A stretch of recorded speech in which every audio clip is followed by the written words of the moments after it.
Welcome back, welcome back, welcome back. We are again back in the cantina with not the three scoundrels. Shit, we Just got a few seven. more. There's seven of us. So welcome back everybody to our community episode. We know it was last minute, but we felt it was time. We love doing this kind of episodes because I like it when the community comes in here and talks about their experiences in the game, not just myself and Bob, but we like bringing in other people. So, how is everybody doing? And let's start with kind of doing introductions of everybody. We'll start with the guests first, of course, but just introduce yourself, how long you've been playing, what your GP is, and what is your current Swigo project? Anyone can go. It doesn't matter who. There's so many of you. Yeah, we're not drawing fucking straws here. We're not doing that. All right, I guess fortune favors the bold, as they say. Chaos, I have recently jumped up from about 6 million to 7.5 million due to these lightspeed bundles, so I'm ready. I'm working on Supreme Leader Kylo Ren and Rey at the same time. All I need is just a few more characters. I'm ready to go.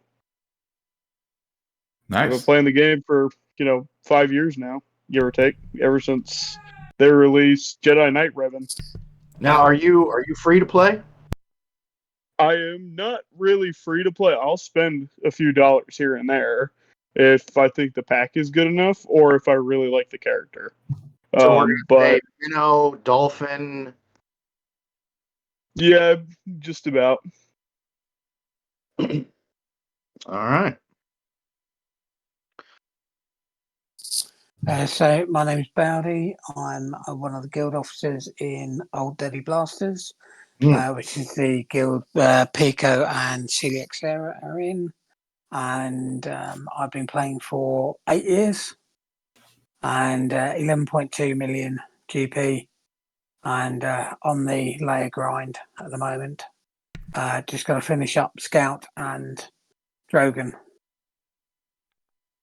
I just want to say Bowdie's one of the most known non-content creators in the Swigga community, in my opinion. And a big shout out to everything that Bowdie does behind the scenes for helping out a lot of different servers and keeping all of us squared away, because I sure as shit don't know how to function any of this crap. So. If it wasn't for him, I think our Discord server would just be a giant pile of trash that's on fire. Literally. Like, it would just be a dumpster fire and people would be standing around it going, no. Thanks to me starting fights with everybody. We wouldn't be contained into a dumpster. We would just be a pile of trash that's on fire. Like, literally, it's the Great Chicago Fire all over again. Except on a Discord. It's the greatest part. Yeah. Seth, you want to go next, bud? Sure. I am Sephranus, a former content creator. My GP is 8.2 million. That actually is up from where I was before. And I'm currently working on Slicker and Rey simultaneously at the moment. And I would say, in terms of spending, I'm more of a space walleye. I like a good deal, but usually not spending. Never heard of that one before. Yeah, I like it. I got to put that, we got to make that a new category. He's just like me, for real, for real. Yeah. What about you, Jar Jar? All right, I've been playing. Hear me? I'm here. Yep. Yeah, we hear you. All right, gotcha. New headset. I apologize. I've been playing since about 6 months after start. Roughly now, I'm about 11.3 mil. Just finished up Leia, so right now I'm just waiting for Jedi Knight Cal to come back around, and that's all I about have, except for just getting my other tunes up to where I want them. Who are we missing? Anybody else? I think that's it. So let's start with us. That way, all's fair. So, Old Man Logan 76, sitting at almost 11.8. I started playing around 6 to 8 months after launch. It was pretty close, and yeah, I'm just waiting on the Jedi Knight Cal event to hit. That's pretty much it, and that's it. Although I did get my Imperial Super Commando ready for GAC, so I was happy about that. And you just R9 Farm Boy Luke. Don't let anyone forget. No, I relicked 8 Oh, Farm sorry, Boy. sorry.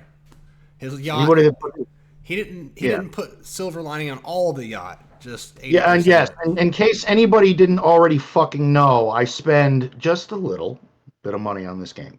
Very modest. Sell on that yacht. How do you say you spin without saying you spin? Sell it. I just R8'd my Farm Boy Luke. Did you not sense the utter sarcasm in just a little? All right, Bob, introduce yourself to the viewers. My name is Bonesy88, and I have been playing for 8 years, even though my account looks like I've been playing for 3. I have 3G. I'm at 9.1 thanks to the new packs the others mentioned a minute ago. I did not have Slacker. I did not have Ray. I am now farming Slacker, the event. I'm got a couple of things on Ray. 3 GLs. 3 ship GLs, though I do have Leviathan. But yeah, Avant, what about you, man? Let's see. I started playing in 2017. My GP is 10.7. I have all the GLs with the exception of GL Leia. Working on farming those characters. They're all at gear 11, ready to go to 12 once they get 7 stars, and then I'll take them to relics. I am ready for Jedi Cow, and I'm pretty excited for that. Once I unlock him, I have the gear to take him straight to gear 13, and I'm going to try to take him to R7 and have him ready to go for that special mission in TB. I cannot consider myself free to play because I have spent money, but it is very, very rare that I will spend any money on this game. I pretty much am a master of resource management and will hoard my crystals. Like he's so good, we want to do Swiggo TED Talks and just have Avant up there on stage saying, "Do not buy this, do not buy that, buy this, buy that," and we'll just let him go, and he'll be like the Tony Robbins of motivational Swiggo. That's where we're going with it. I like that. I do. I don't know if I like that. You have no say in it, man. Yeah, Rick. Like, that dude is loaded, and all he does is get up on a stage and talk a bunch of shit to people. Give you a few beers, man. You'll entertain anybody. Both of you. So, being this a community episode, and we like to know the thoughts, opinions, gripes, bitches, concerns, issues, dilemmas within the community, I'm going to turn it over to our guests. What are some, over the past 6 to 8 months, what are some of the biggest things that you've seen happen to this game? Has it benefited you? Has it not? Has it pissed you off? What is the big burning topic on your guys' plate? All right, I'm just going to talk about the elephant in the room. Conquest. Oh boy, have they really grinded everyone's gears on that between the difficulty. They turn it up and they think we won't notice, and they'll just hope that we'll spend a couple dollars to compensate. And when they realize that isn't working, then they'll try and backpedal. It's a huge mess all the time. Okay, so I'm going to call BS on that. CG are very good at trying to part people with their money. They want people to spend. Okay, so they are not going to make Sector 1 the most difficult sector because nobody will spend to get past Sector 1. All they'll do is throw their phone at the wall and walk away. So the fact that people think there's some conspiracy, yes, they might have been trying to tune the bosses, but somebody got it wrong. Somebody added a 0 when they put the code live.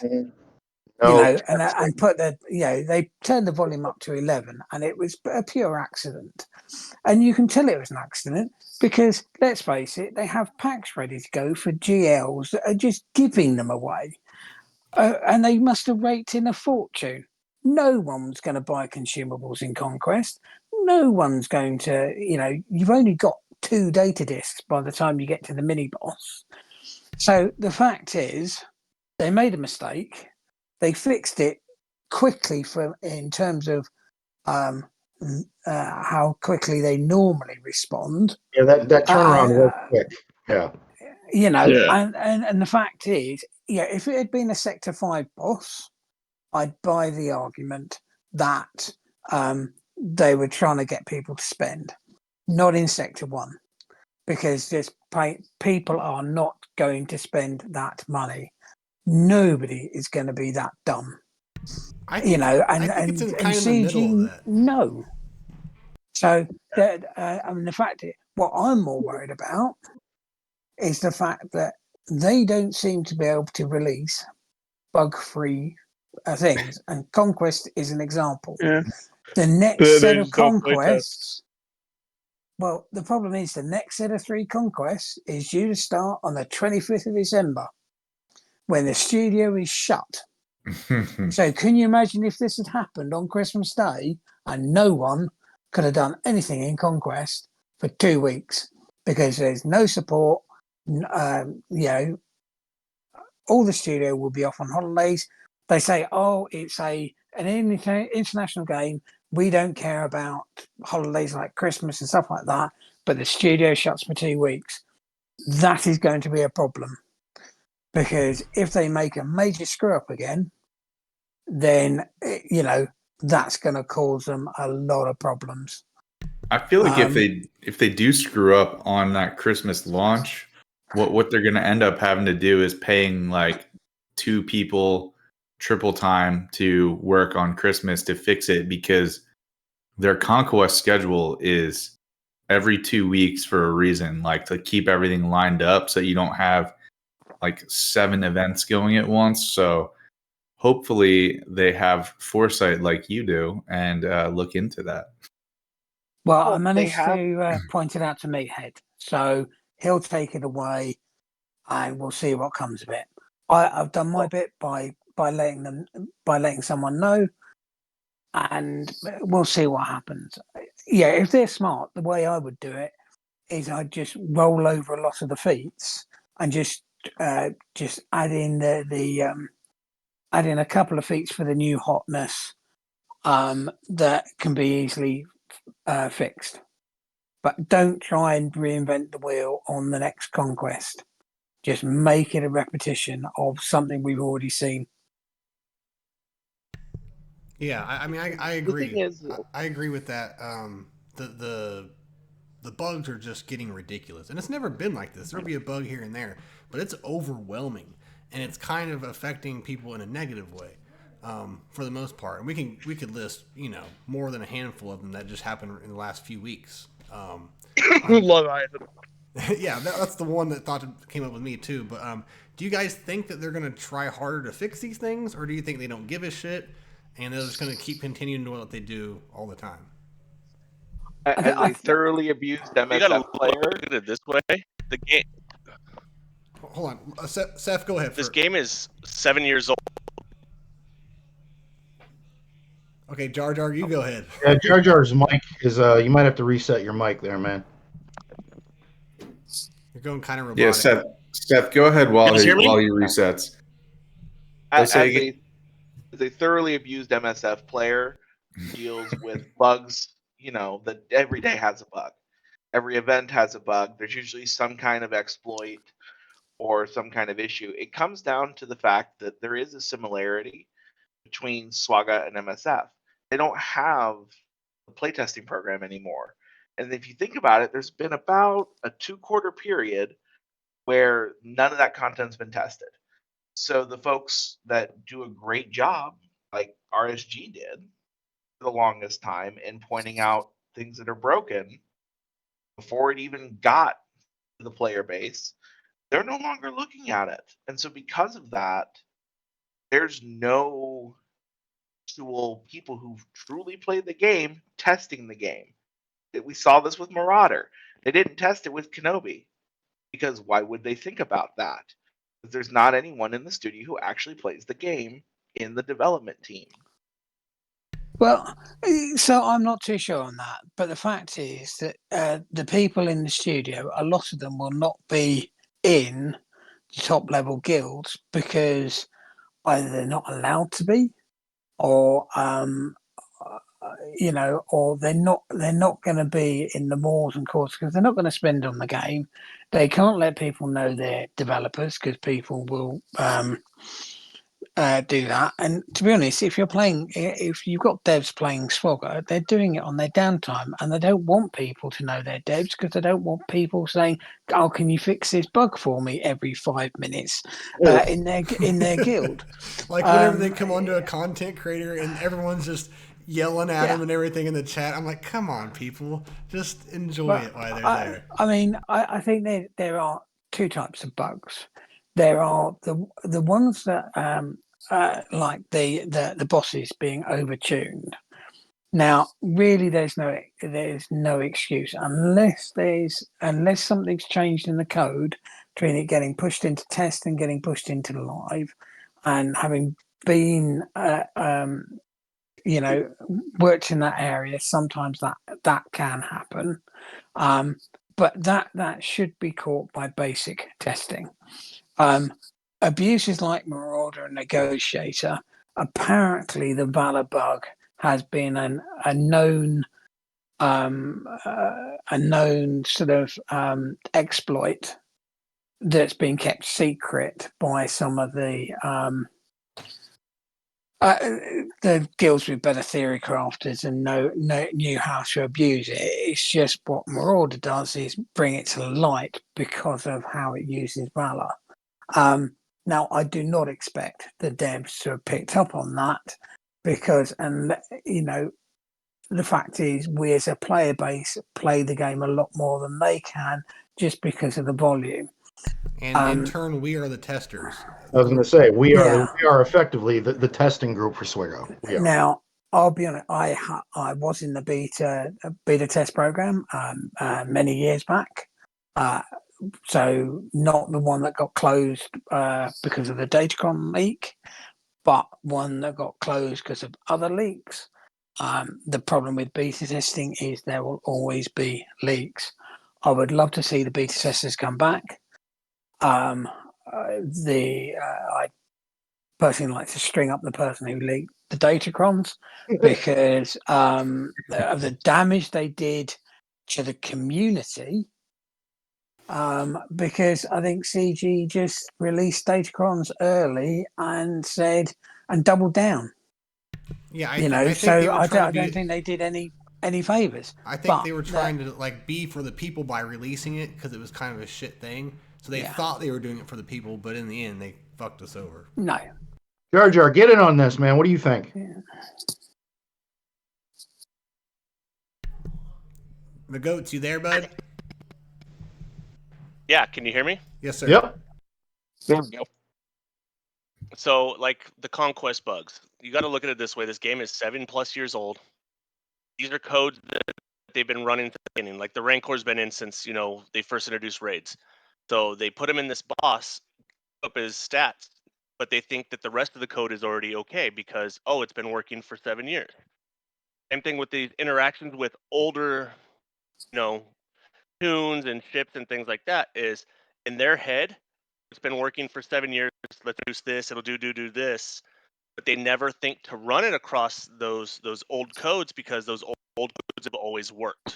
See what I'm saying? If they were going to readjust to every little thing they add, they would have to write the code from the ground up again, and they're not going to waste money there. But that's not necessarily true. When they created the Crankor, and they did about 1.5 years, 2 years ago, when they did that huge shift in their entire code system to accommodate changes to armor shred and how defense worked, they retooled their entire code to make this happen. How we were able to get content like Rise of the Empire and Crate Raid and Conquest for that matter. So I don't see how the code doesn't work now when they had the opportunity to reforge it, and they did. So it sounds I would be more inclined to agree with Bowdie in that it sounds like there was a copy paste issue. Maybe something wasn't tuned just right, and it slipped through the release because they didn't think that there was a difference there compared to what was already in the base model of the advanced Rancor raid. So that's what I'm saying. do think, if you remember, you talked that they retooled the Unity system, but that took them effectively 9 months of doing no other work. So we saw very little content for 9 months. I remember the drought. And I'm gonna be honest. I actually support another game, and they are going through a massive tech update right now. They usually release content every 3 months. Added another side story, something like that. They added a little something here and there to the game, and this has been going on for they've been working on basically recoding their game for 2 years now. So I know it is not a walk in the park to basically just update, polish, and get that code out right away. It would definitely take some time if they were going to try and move everything from one system that we have right now to another. Well, whatever coding issue there was, I mean, when Conquest starts, I like to hit the ground running because I'm looking for very specific data disks. I'm trying to blow through it as quickly as humanly possible so I can start farming and collecting datacron material. And halfway through Sector 1, my car hit a brick wall of pigs. And I remember I took 3 or 4 different Galactic Legends, and dude, I shit you not, I got Ed Norton curb stomped like a motherfucker. It was not pretty. I'm taking Supreme Leader Kylo Ren and poking these things, and they're just laughing at me. And then they hit me, and they're just wiping tunes off the map. See, I took Rey, and it was fine for me. To be honest, I didn't think of Rey. I'm thinking Rey's I mean, yeah, the Whirlwind is good, but it seemed like I could not get any damage on the middle Gamorrean Guard, which is effectively the boss of the 3. No, you just had to know the secret passcode. I brought secret in Bad passcode Batch, is on their vegetarian. And that true damage, I feel like they were reducing the true damage because it's like a set value number, and I'm looking at the true damage and it's only hitting for 1,000, 2,000 damage when it usually hits for around 7,000, 10,000 damage. And I'm just sitting here thinking, what is going on? Why is my Bad Batch true damage just so weak? Yeah, and the pigs were doing 40 million damage to people. Oh yeah, they basically 2-shot my wrecker, which that's pretty impressive. Yeah, so I still believe that's kind of in the middle, that they didn't mean for it to be that much, but I still think that they want you to use consumables, and I think they thought it was good where it was at, and they fucked up. But look for in the future for it to be harder. I just think they screwed it up, so they just went back to how it was, gave you some compensation, and they're going to refine that. I still think they have that data disk for consumables. See, I'm going to push back on that as well, because I don't know, I'm not buying that. I don't buy it. When you look at the layout of where Conquest is today, and you look at hard, what do you have to have in your inventory to secure Red Crate? You have to have the latest and greatest. If you don't, you are going to struggle. In this Conquest alone, if you did not have Dr. Aphra, you are going to struggle your ass off. Because good luck getting 60 doubts. For feats. Hear me out. Not to beat the nodes, though. Consumables are needed to beat nodes difficulty. Well, that's what I'm trying to say. Conquest is hard enough because you're constantly chasing the new shit to get the box you want. Because you have to get 40 Ewok kills. I mean, if they really wanted to make Conquest harder, what they could do is they could introduce another very hard, and instead of unlocking it in 3 Conquest cycles, maybe you can unlock it in 2. And, you need 8 million GP just to enter that. And, then they have these highly tuned boss for people who want to spend, who want to do that and want to get the characters even quicker than we're getting them right now. Just introduce another difficulty, bring it up, and the reward is you get these faster than everyone else. I'm all set on that. They already have a Kraken path.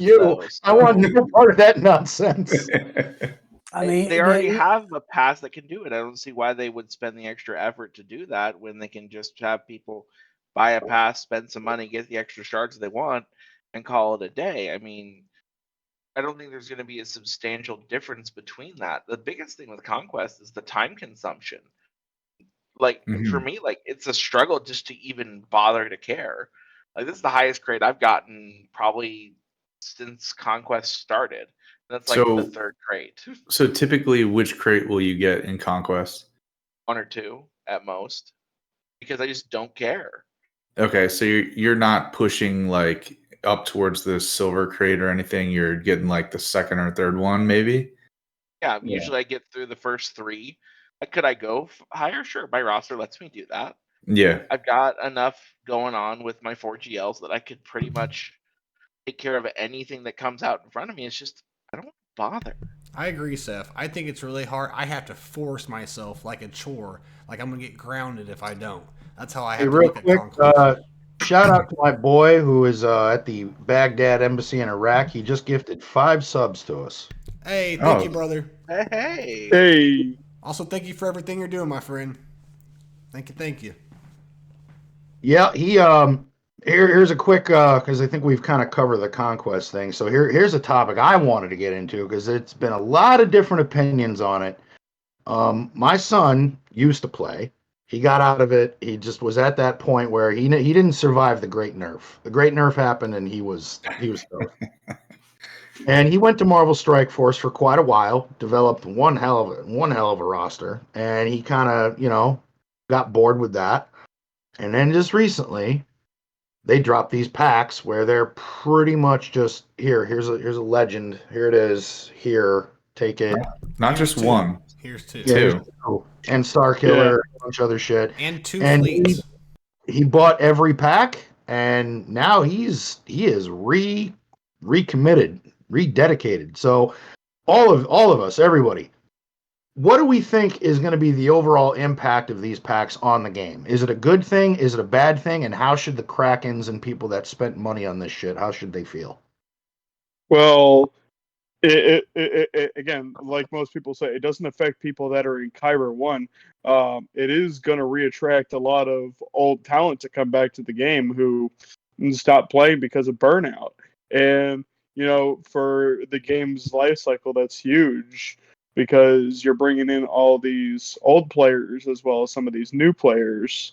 And I am severely, hopefully optimistic that hopefully maybe they finally have enough money to play test a few things before they push it out. Or if not, then they're going to work on new things with all the money they're getting from these packs. I am quite interested to see what the earnings statement is from this. Yeah. It's I think they made a killing. Why be upset? They're funding all the new toys that are going into your toy box. Yeah. And Leia, last I heard, Leia was still the least had GL, other than Leia, of course, but because people didn't want to farm roast Tico. I believe it, yeah. Like, the $10, even if I just getting Amelin, Holdo, and fucking Rose and a couple others to R5 would have been worth the $10. So not having to do that was worth every penny, for sure. And I always said she would always be the last one I'd go for, and I would never get her because there'd always be a new one I'd be going for besides going back there. So it's huge. Before they dropped in the store, before we saw the pricing, I'm like, okay, sure. Is this going to be one of those $100 offers, and it'll be new whale snacks because newer whales and krakens are chasing things that give them way more value to their roster, but it wasn't. Yeah. And the thing is too is that for the whales and krakens that are upset, how dare you just give this away after I spent hundreds or thousands of dollars on this? They've been out for 4 years.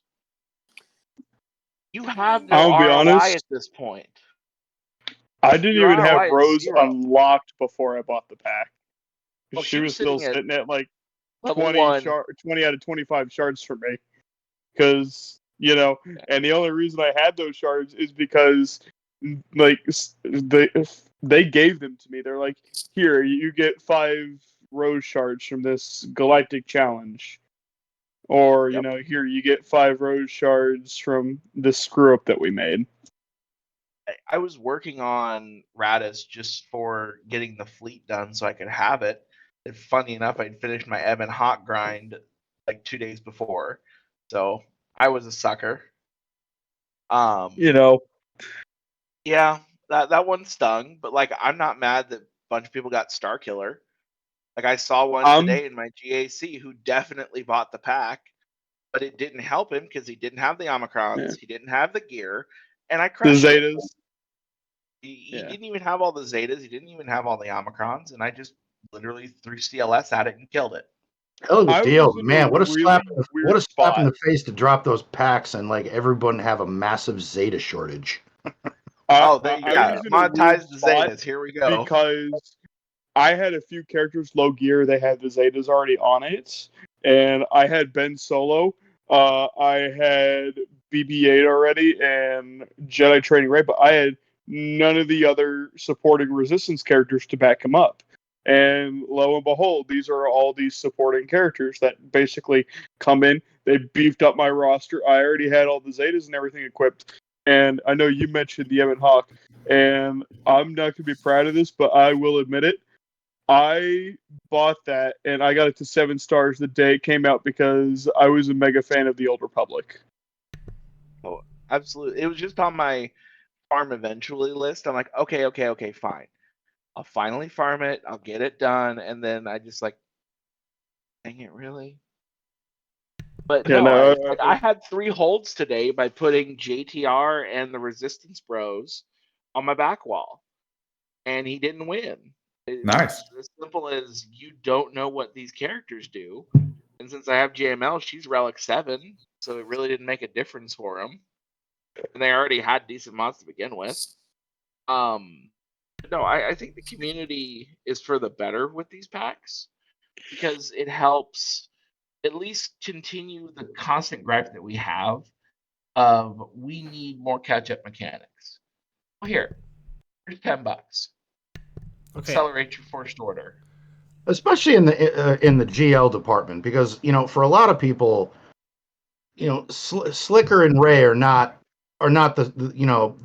the sexy toys that you want. Like, you look at the event for Java where you get an obscene amount of rewards, Smuggler's Run 2, and all the new raid is going to have a lot of focus on Leia, and she's the new big shiny, and Malak. I mean, they want you to get the new stuff. So yeah, as someone that is almost at 11.8 million, to be 100% honest, I give 0 fucks if a bunch of players at 4, 5, 6 million are getting 2 new GLs. In fact, I think that's outstanding. Let them play. Let them be more competitive. Let them get closer to the end game material. I think that's good for the health of the game. And somebody made a comment that it's going to make TW more of a pain in the ass. Yeah, well, that's How is it inevitable. not already, though?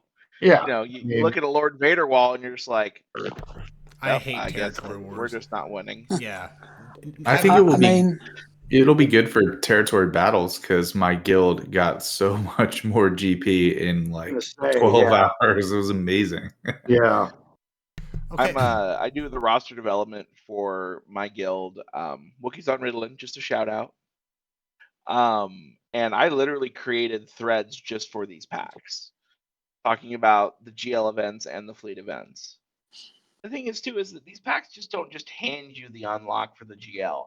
There's still 6 to 8 months from unlock because the 2 fleets are twice a month, and you still need 65 shards, so you're 3 to 4 months at minimum. That's assuming Unless you spend crystals. Yeah, and crystals. I'm gonna be honest here. I had a huge reserve of crystals for the Marauder, and I had a choice because I didn't have the finalizer. Geared up, like my ship's geared up to take on the finalizer challenge. So I've been sitting at like 40 out of 80 shards to the finalizer. And I'm like, I can just spend 5,000 crystals and unlock the finalizer right now that I've been basically just sitting on. And I'm just like, all right. And I just pushed the button. And, these are all crystals I had gotten from territory battles. I've gotten them from Grand Arena, Fleet Arena, all that, and they've basically given it to me, and I just basically used it all on Finalizer, which is the last requirement I need for Supreme Leader Kylo Ren. So if I can keep on hoarding these crystals and just get the Finalizer to five stars, then I'm ready to go. I'm good to start farming tickets. Yeah. So, I'm on tickets. There you If go. there wasn't the Marauder event, I would be doing tickets right now. Like that was Yeah. my thing holding me back. but this is what a lot of resource management games do. They sometimes hold events and stuff that seem like fun, but really what they're trying to do is get a lot of the hoarders and stuff and deplete their resources. Because my guess is probably a lot of these free-to-play hoarders are unlocking characters just as quick as some whales. And so I think this is also a way to deplete. Not just as quick. No. Okay. And the counterpoint to that Not is even that I didn't Postpones. even get to finish, but okay, go ahead. the counterpoint to that is that Logan has GL Leia and I do not, and I am the try hard energy hoarder, crystal hoarder player, but I refuse to pay more than what I think something is worth, and I'm cheap as hell. But So I that's put you. Drogon But to that's I you. put Drogon to Relic 8 day one. Well, let me Didn't give a finish though. Let fuck. me finish. I've spent. I'm sorry. I got him on day like 20. Yeah, that's you. But this is my thing is I've now have 2 GLs. I have a galactic chase I have to worry about. Not that my daily stuff I got to do. All my daily refreshes. What did I say? Daily refreshes, galactic chase, conquest refreshes. Now I'm buying. This is because I'm not cheap. Well, I am cheap, but I wanted to get to my GLs, so I started buying relic resources. It's not the most efficient way of doing it, but I didn't want to wait. I wanted to get one of them on the go and start doing it. So I just feel like this is a way because I went from 13,000 crystals to 1.2 right now in just a week and a half. So I get it. Some people have restraint. Some people don't. Most people don't.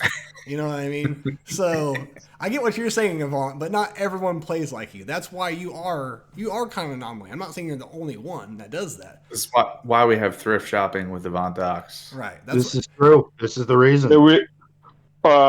It's a counter to Arnold's Whaler Fail. We have Avant's Thrift Shop. Yep. Like, let's see how much we can avoid spending versus how much money can we spend on one character. Okay, so I think the thing to remember though is, I'm an inveterate hoarder. I feel like Scrooge McDuck sometimes when I look at the amount of crystals I've got. You do have a crystal stash. Yeah. But the thing is, there's no point hoarding this stuff if all you're going to do is see it go up and up and up. The whole point of hoarding it is so you get to spend it to get the stuff that you want sooner than you could recently. So I don't mind spending the crystals to get Marauder to 7-star. I got it to 7-star on day 7 of the Galactic Chase. And to my mind, that's great. And it means that when that gets released out to farming, I will have to do no farming of it, no refreshes, and I will effectively make back that expenditure in crystals on the chase later on. Exactly. And so the resource, you're putting resources up front to save yourself on the back end. And I agree 100%. If you have the crystals to do it, it's totally worth it. But personally, my rule has always been to have, by the time a new fleet comes around, I want to have at least 35,000 crystals, because you need 25,000 to get a capital ship from to 7-star on day 1, which I have always done, because fleet is where I make my crystal income. So if I don't invest in a new fleet, that seriously hampers my ability to get crystals in the future. Keeps you ahead of the wave. I agree. Yeah, I agree. and it's the only way that I can stay ahead of the game. Now, but the fact is, hoarding for the sake of hoarding does you no good. You've got to know when to spend it. So when Drogon goes farming, I'm hoping he'll be on Cantina. Please, And what God. it will mean is know, right? I will start spending crystals on Scout to get it from shipments to fast track Scout. I've already got all the relic materials I need for the layer team to get layer to R9 and everything else to R8. and basically it will be a mad dash, and I should start the layer farm about probably within 2 weeks of Drogon going farmable. Okay, so I want to rapid fire ask the panel. Everyone just say what part of the game you think Drogon is going to be farmable in. Go ahead, Chaos. Mid game. Where at? I think he's gonna be like mid game Cantina. So around like 4 or 5, somewhere in there. Logan? I'm just gonna say Cantina because I think it'd be great for everybody else. Bowdie? I think Cantina. We've already had light side, dark side, and fleet. So Cantina is the last one. I agree. Oh, he's so dirty. He hits like a fucking truck, dude. Oh my god, I love it when he just breaks out that blaster and just one shots fools right off the board. It's so satisfying. It Jar really Jar? What do you think? He's gonna be in fleet. He's gonna be in fleet because fuck him. That's why. That's CG's motto. Hey. Oh, you had to go the negative. Cane. Oh. He brought the cane. Oh, What about you, Seth? I'm actually in the same camp as Jar Jar in the screw you guys, it's going to fleet. I actually also think it will be a fleet farm. So if Scout hadn't have gone to fleet, if Scout had gone to Cantina, I would have agreed that they'd put Drogon in fleet, because fleet feels like the slowest farm of the lot, because it's 20 energy for each battle, and it just sucks. However, with Scout going to fleet, I think there's a fair chance Drogon goes to Cantina. I would hope that he would go to Cantina so that more players can get all the requirements for the Endor speeder raid. But yeah, part of me wonders, CG's been very nice to us. Will their niceness run out? I don't know. At what point do they turn off the faucet for us? Well, if you think about it, Scout's the one with the Emicron for the raid, if I remember rightly. That's correct. Yep. So hasn't been released yet because they don't want to share too much. But yeah. So putting that on the slowest farm fleet makes sense, because that buys them time, and also means that it will give the spenders who are spent to get Scout early a benefit when the raid gets released. I've got most free to play still haven't finished off Scout. That's a good point. No, that is a good point. I do. I'm sitting on 2 full Omicrons right now, so really I'm only sitting on 1 because 1 is going on Scout. You're gonna hang one on the wall in your yacht? Yep. Because I think CG are quite consistent in that they need to give people who spend an advantage, as they should. And I think when you look at the reason why the Grand Inquisitor event took so long to come back is they needed Rise of the Empire to be out and have gone through a number of attempts before they could let anybody else get Grand Inquisitor. So I think that's why. And if you use that logic, it's why Jedi Cal comes back earlier after 4 months, because the spenders have already started to unlock Zephyr and get the benefit. So now they can say, right, the next wave can get hold of Jedi Knight Cal, because they're the ones who spent the crystals to do multiple refreshes and are now ready. and are ready to put the relic investment in there to open up that planet. Stop being so logical. It's not fun to argue with logic. It's not. It's not, because then you just sit here and go, I got nothing for that. Well, I'll Well, go I mean, even further on what node they're going to put it on. I think they're going to move Scimitar, Cantina, and then put Drogon on 3D. Think about it too. It's like Rex and Nisa are both on pretty low-level nodes. They're kind of doing a similar approach to Jabba in that the nodes that these characters are on are not too terribly out there. So if they're going to put it on a fleet node, they're going to put it on something you can get easy access to. So why not do fleet hard 3D? Because everything else really on specific. that node is. Well, I Yeah. slug up in front of me, and I was looking at it. Is That's some insider trading advice or something. no, I know. Like, he's even got the They don't- specific fucking node. Well, I was looking at it. Is look at all of the hard node of 3. All of them are high level helpful lifters.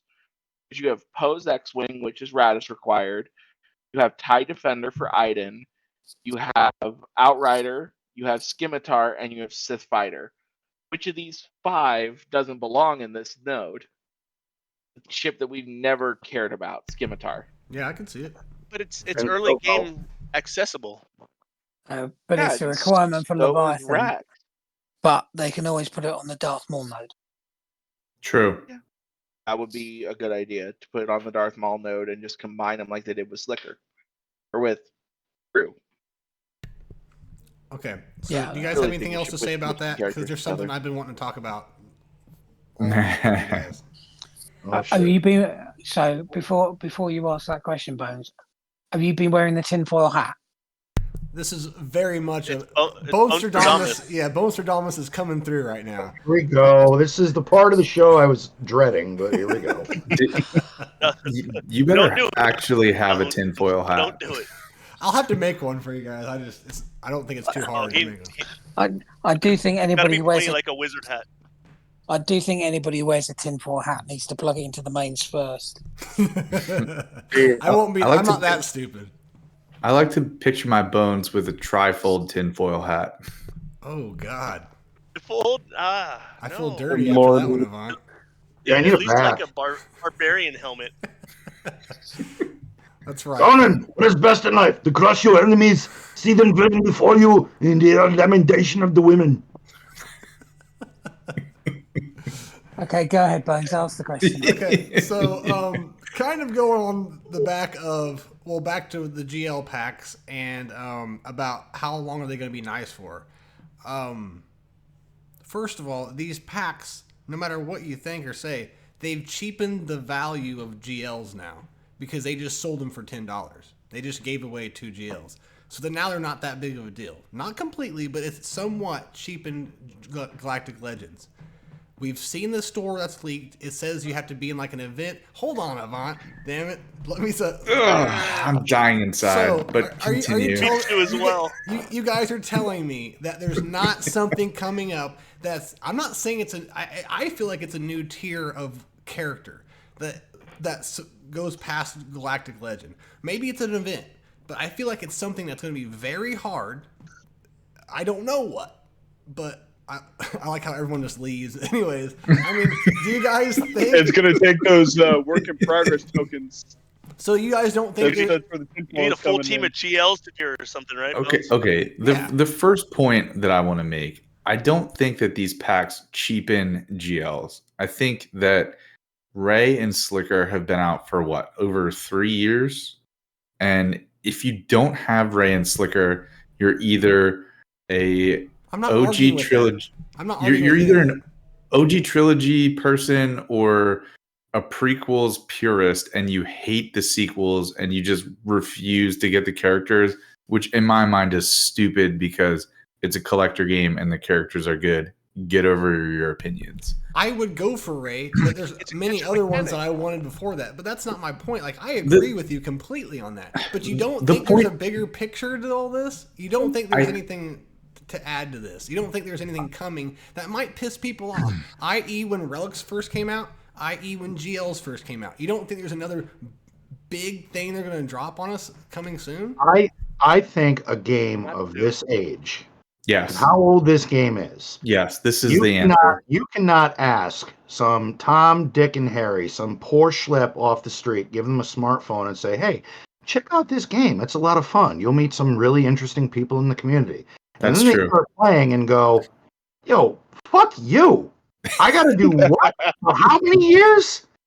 Wait a minute. How many years of my life do I have to spend before I can actually play this game the way other people are playing it? So what? I get to sit around for the next 3 Christmases and listen to everybody else babble and bullshit their way about this shit in this game that I can't do? So what does CG do? Which what I feel they should have done A long time over ago. a year ago, Yeah. which is you're now basically buying a used car. And I don't think it devalues Legends, but because they're older, are they still effective? Absolutely. Are you still getting your money's worth? Absolutely. But I mean, it may now- not be a Tesla, but it can still get you from point A to point B. But with 8 Galactic Legends now in the game, and the Mhm. time that it takes for people wherever they're spending, I mean, even Wales, you know, yeah, well, okay, Marquee comes out, we still got to wait. There's still some things we got to do. But for free to play or, you know, minnows or dolphins or whatever fucking sea creature people want to use, A walleye. that shit It's takes starfish, man. Yeah, that thing. So and I think It if you takes look at the so data, long. They have to have a catch-up Yeah. mechanic. They have to. It's a fish, Logan. It's a fish. yeah. Right? It's just Hi, I'm Dory. I think if you look at the data mine, it looks like there's going to be GL events coming out. However, Yes. when you think about it, so Jabba had Smuggler's Run 2, which is a no-brainer as far as anybody's concerned. Leia's got Endor Escalation 3, which Mhm. seems like it's BS, not by the worth way. the paper it's printed on. But you've got nothing for the other GLs. Now, if you're a newer player, getting Slacker and Grey on the cheap is good. However, something like Lord Vader and the investment you have to put in, The most expensive one, probably. yeah, Yeah. because you know people like Bones never do Bad Batch. But the fact is, Blaze your path, But Bones. It Blaze never your gets path. old either. It never gets Yeah. old, even for me.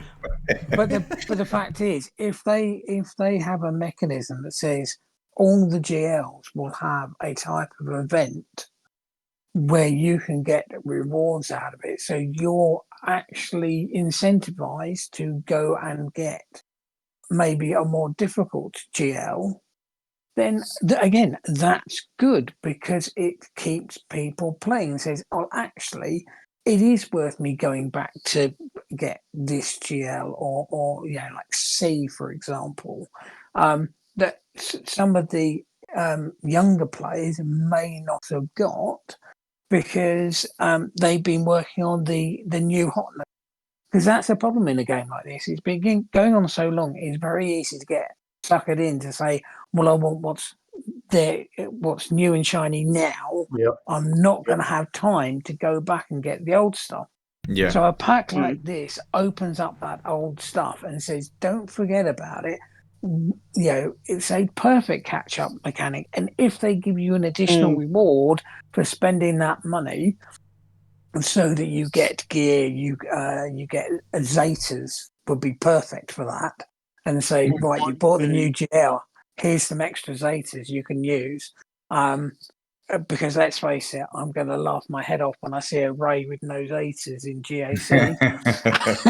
One You're gonna see one. I really want to mention though is, you know, I definitely think if you don't have Lord Vader by now, you're probably not going to get him anytime in the near future because of how much scrutiny he has. Like at all times, everyone typically refers to him as Lord Failure because he's definitely the weakest of the bunch. I hate some that. scenarios. He's much better than that. I'm Disagree. gonna push back on that. No, nothing to this day Strongly in disagree. GAC. You know, and this is why every Vader time and Maul are a problem. Vader's right Yeah. there. Yeah, Vader with Maul, yes, that can be a problem. But Lord Vader by himself, it's something He that is needs a little bit counterable of by work. Fennec Here, Shan, so I'll so- give him that. Yeah, To that Bowdie's depends point, on Datacrons and relic levels of your Lord Vader squad. I defy anybody to try to take out what I place on defense. I have Datacron, a Relic I like. 9 Lord Vader, and I still feel like he gets dunked on by so many people. Crafting, Well, you know why? Crafting Way Because he's says, such a Bowdie's- presence. He's such You a got to presence. double People are tank not. him. People gotta are double not tank going him. to fuck around with Lord Vader. I don't. Like whenever I see Lord Vader on D, I go, okay, you I'm taking seriously Crafting Way because says I don't want to have to Specific two shot. encounter. Crafting Way says in the chat, then JMK sucks by that logic. I agree, because all he is defense and 0 offense. So I do I agree use with mine that. on offense all the time. I'm not saying he can't. That's I'm not saying he nonsense. sucks. I'm not saying he Lord sucks. If you Vader, compared Lord him to Vader him. with the right squad can counter Jabba very easily. I think Yeah, Lord with the Vader right on defense squad. is holding a better test of time than Jabba right now on defense. I And now think that those 15-15 crons are gone, it's a different ball game. I think my problem with this discussion overall is that these packs are very good because they give older players or newer players or mid-game players a way to get the oldest 2 GLs, because why would you go farm Slicker or Ray when all of the current content like Conquest and Territory Battles are asking you for the new characters? So why would I divert my attention towards these old 2 GLs if all the new tunes are needed for basically everything, right? Yep. And so CG was like, look, we want you to have these 2 characters. It's going to build out depth in your roster, and we're going to charge you by CG standards nothing, right? Yeah. And it's Of, good. of any of them to pick, they're the 2 most isolated GL sets. They're in their faction with a small exception, and they play off of each other compared to, you look at the requirements for Lord Vader. Like mine right now, I am sitting at, in order to do Lord Vader, I would need 1,700 Mark III Carbantes, 1,100 Mark VII Kyrotech stun gun or shock props. When the hell would I farm that? And it was very similar numbers. I was looking at what I was closest to before these packs came out, and I was working on Jabba because I was closer, just naturally from what I had in my roster. Right. My first GL was JMK because I had a very heavy Galactic Republic roster because Negotiator was important to me. This is, as a player who has been around since about 2020, it's 2019-ish. It doesn't.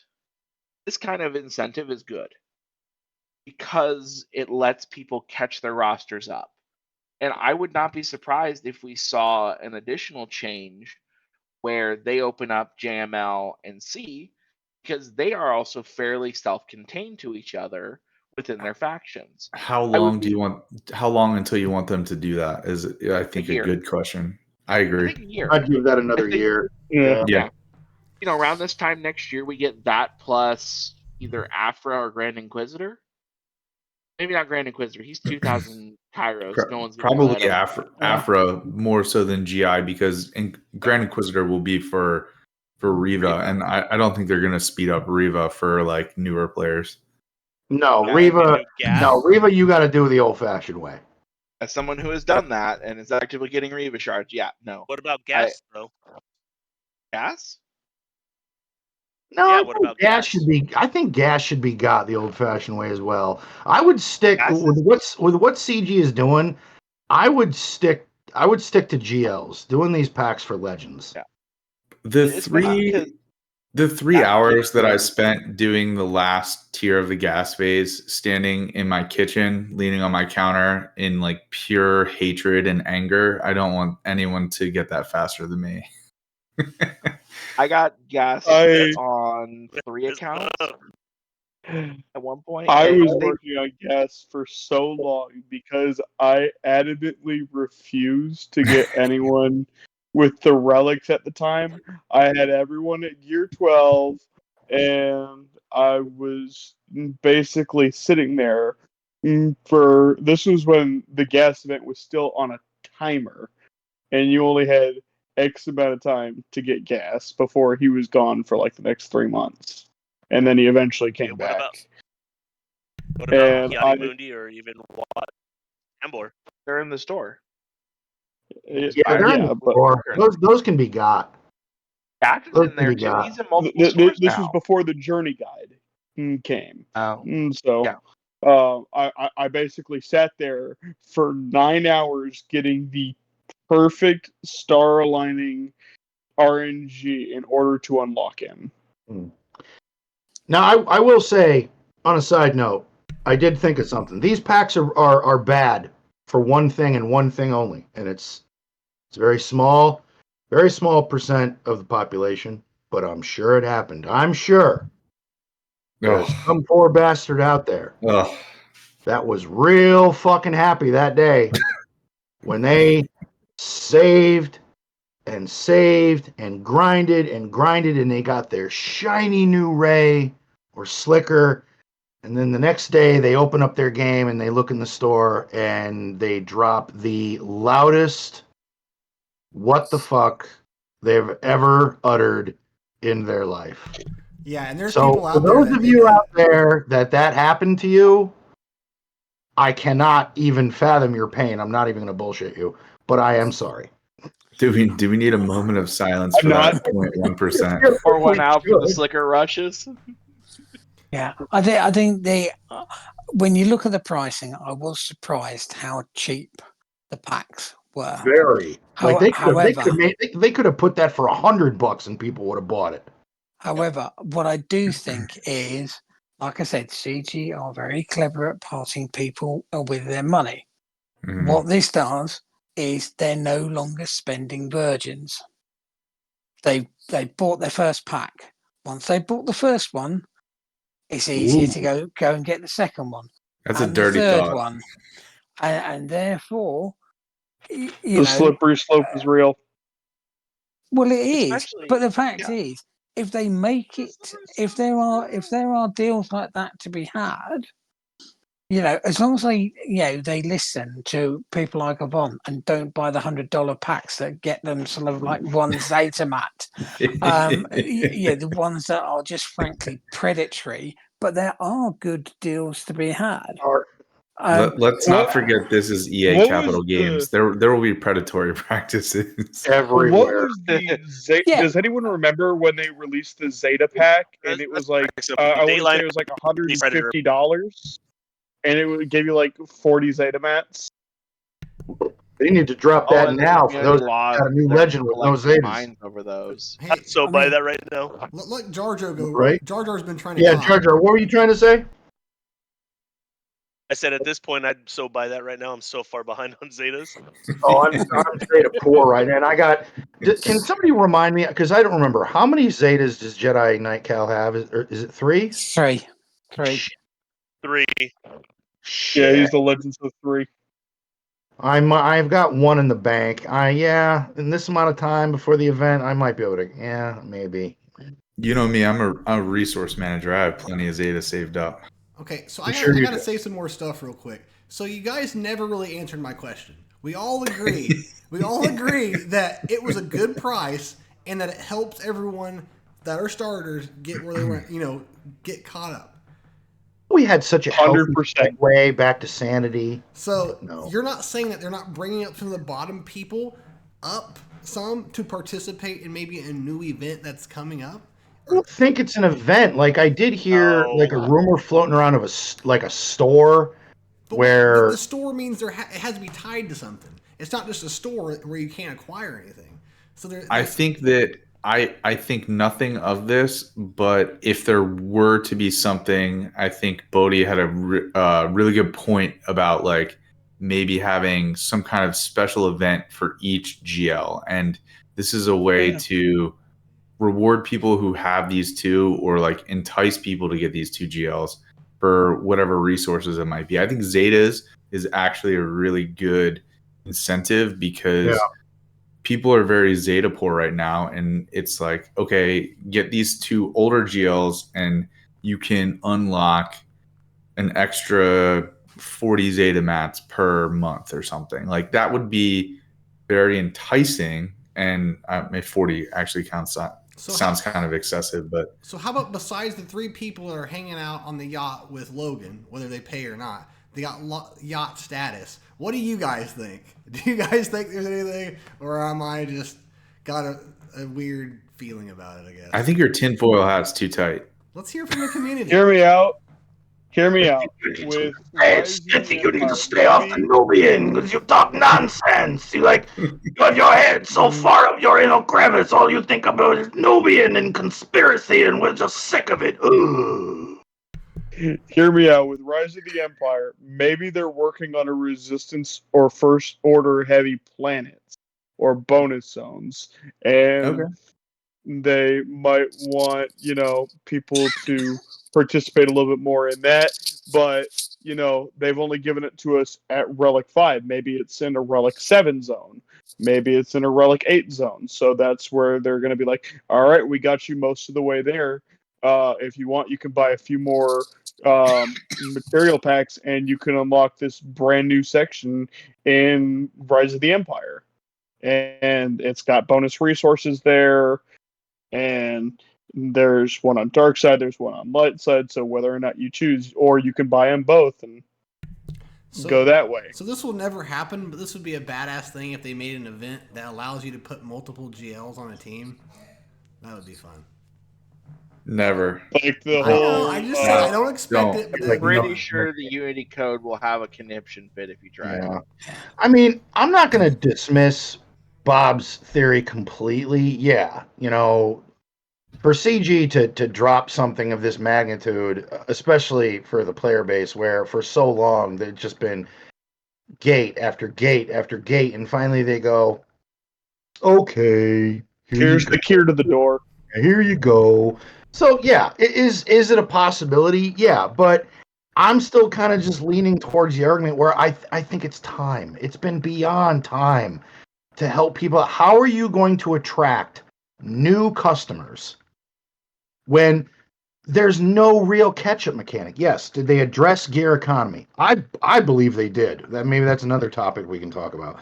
I think they completely addressed gear economy, in my opinion. I agree. I agree with that. But in terms of GLs, there's fucking 8 of them, man. I mean, good luck. I hope you're going to be looking at your phone, and when it gives you that notification that your screen time went up 50%, you fucking know why. So, Okay, so here's a question for you then. Okay, so let's say they do. We know they've got the Endor raid coming out, and let's say there is an event for GLs. This is yet more PvE content. And most of the stuff they've released recently is PvE. Now, I much prefer PvE. I'm a TB person. I started off being a TB officer in my previous guild before I became the leader, and I'm a TB officer again now. However, PvP is getting neglected.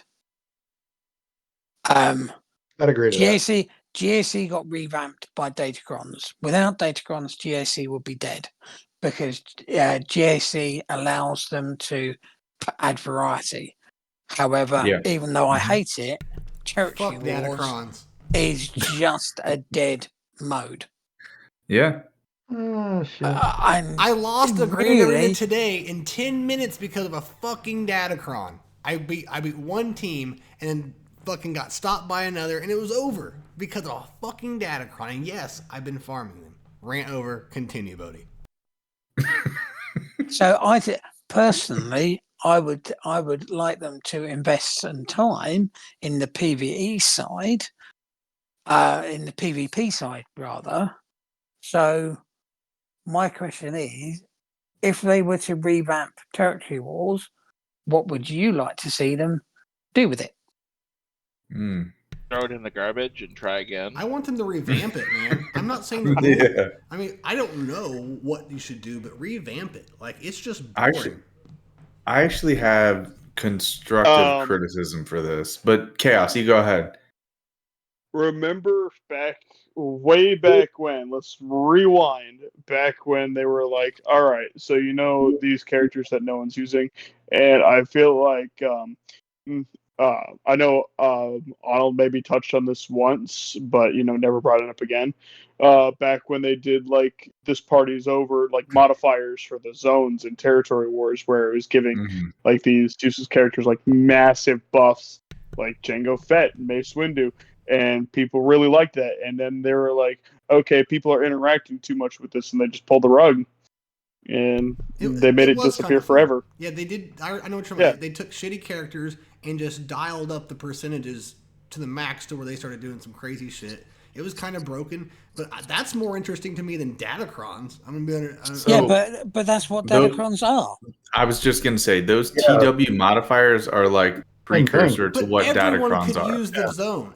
They weren't limited to be a certain level or anything. If you had the character, you could do it. You had to have Mace Windu at good gear levels, or you had to have Jawas at good gear levels. It's the same premise as Datacrons. It just applied only to territory wars.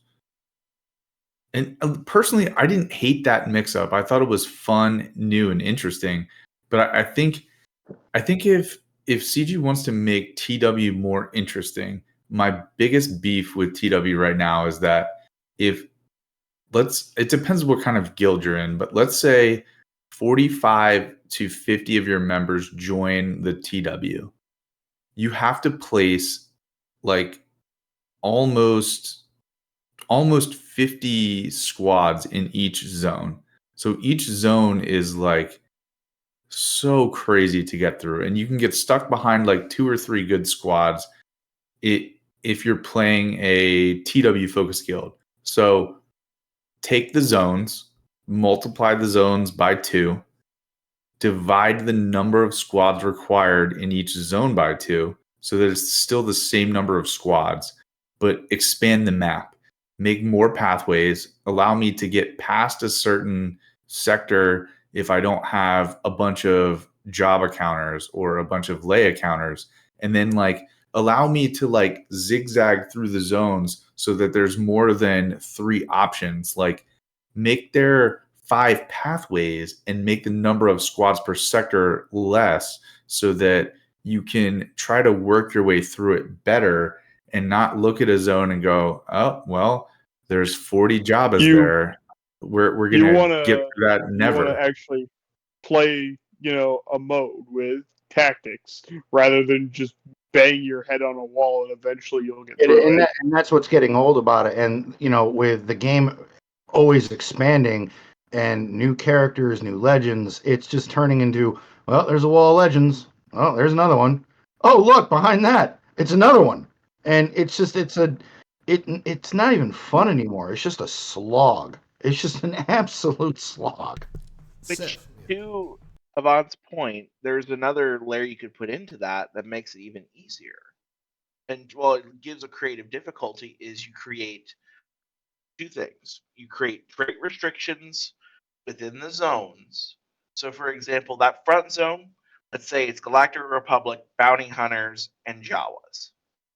And what you then do, instead of just crafting your own team by making and hounding every single person in your guild to do it, you get a section of your squad and your fleets with your save squads, and you have a TW tab.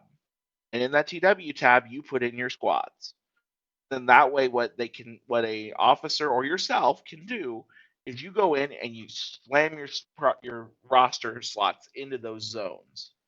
Or, if someone's too busy and they can't do it, they go in and go, yep, I want Logan's Jabba for this row. I want Avant's 501st for this row. That way you can mix and match and build to the strengths of, well, who has the best mods, or maybe we want to see how hard he goes on offense. That way, there's not that restriction of activity because you locked in your slot. So that way, they can pull pieces of your roster, or you put them in, and fill those zones and make it creative and let people actually have to think about what should I put here, what should I put there, versus people just going put a wall in. Versus like what you said, this Bowdie, is it's everyone GL, drop your GL, Lord GL, Vader GL. here. Everyone drop your Supreme Leader Kylo's here. Everyone drop your Java's here. Your Leia's here. So I think Basically the, create a trait restriction of you may have to work harder to avoid the GL walls, but you can overcome it if you have the right strategy and knowing what traits are where. It's very similar to a concept what MSF does for their Alliance War, is they set room traits. I was At the about to same say time, you can then MSF do does faction territory. traits. Or I didn't mean to interrupt, but yes, MSF does a great job at territory war. I think. Jar Jar, They've you got anything on done this? specific advantages for that. Sorry. Jar Jar.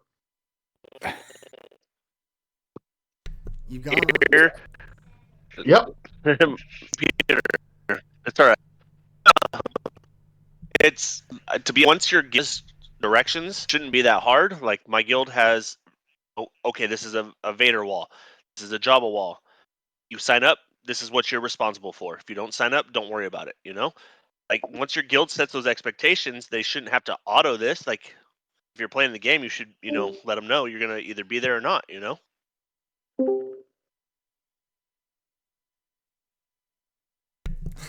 What?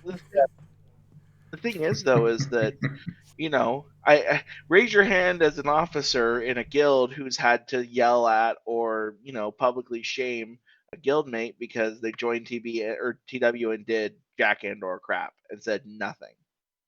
I get yelled at all the time because I don't read the instructions about what the proper team comp and I'm sorry, I just don't. I don't have time for that kind of I'm not gonna read a fucking thesis statement in Discord about the specific team comp of what they want in each sector. When it starts, I go in, I look at each sector, I see what people are placing, and I follow accordingly. I actually got put on blast. Old man Logan, you obviously didn't read the instructions. You didn't put baby Cal with Ray. And I went, and my smart ass self, I went, you are absolutely right, sir. I did not read the instructions, nor do I want to. Sounds like your guild needs chill out New a little management. Oh, An well, I attitude wouldn't say new adjustment. management, but I think what's absolutely hysterical is that the opposing team didn't crack through 4 of our walls and we cleared them. And I'm I like, think my God, I'm so sorry I didn't put baby Cal with Ray. this is my problem It with could have been all territory your fault, wars. sir. Territory Earth-shattering. wars, you put all of this effort in, right? And the algorithm is set so that you win 50% of your matches. So you can break your back and win 50%. Or you can just, try, have fun, show up, and win 50%. And your rewards, unless you're that hyper competitive TW guild, your rewards will be the same. And the incentive for those rewards just isn't worth the squeeze. Exactly. Unless Not worth the you're, effort. unless you're tip of the spear Lies. level guild, which they play all that crazy, arbitrary, oh, we have hidden compositions. Like, shut up. You put baby Cal with Ray. We have You're not hidden special. compositions. Look, you're not fucking Oh, yeah. Mozart. You're not Beethoven. Shut with hidden compositions. What are you going to pull a Well, they notebook threw out of your out- ass? Get out of here with that. Well, Come on, that's wasn't it, nonsense. wasn't it Ma who threw out a content creator because he had the temerity to show a comp that he designed for Territory Wars? Oh gosh, that was Warrior Presents. They threw him out of their alliance for dating to show a TW team that he had come up with, good. saying it was proprietary. I'm sorry, but if you're a member of a Gauntlet Guild, then you owe them the respect that they have got certain counters to certain things, and they do not want you to use it on a stream. And the fact is, it's an unwritten agreement between that guild and the content creators of said that was a you won't gauntlet show guild? this stuff. Oh, it'll That was a be gauntlet guild? oh, almost certainly because Oh yeah, you the don't. go- You know, I know that well. You don't do that with a no. They will they will Vietnam frag your ass for that one. yeah, and the It was fact his is, comp. You it can doesn't go matter. back and look. Oh, it No, certainly it matters. They no, don't it, have the right to restrict what a composition design is, especially if someone is the one who is the yes, they creative person do. to come up with it. Oh, come on. No, That's if you're designing it for TW, if he wanted to use it for himself, he should have shown it on GAC first, and then it becomes an open comp, and then the guild can't lay claim to it. But the fact of the matter is that those when you're in the gauntlet, that sort of thing matters, and like I said, there is an agreement. There are content creators that do not use certain combinations in GAC, even though they know it would get them the win, because they have been asked by their guild not to show it on a stream. I've heard of that kind of stuff. I won't And that's gaming on a level that I won't like. Yeah. Ain't nobody got time for that. That's the kind uh, of toxic gatekeeping that makes this game unfun. You want to talk about but why Territory Wars is unfun? You have that kind of garbage yeah, floating but the around. fact is, you're not in a gauntlet guild. The Yeah. people in the gauntlet guilds love that Who sort would of stuff. want to? What's Well, the the problem is that incentive? in I mean, gauntlet guilds, you're talking about people that have spent ungodly amounts of yeah. money. And they take this shit more seriously than I'm sure a few of them may take their own marriage. I mean, we're talking big stakes Las Vegas Yeah. poker. They want to stay And at the tip. Here's the thing.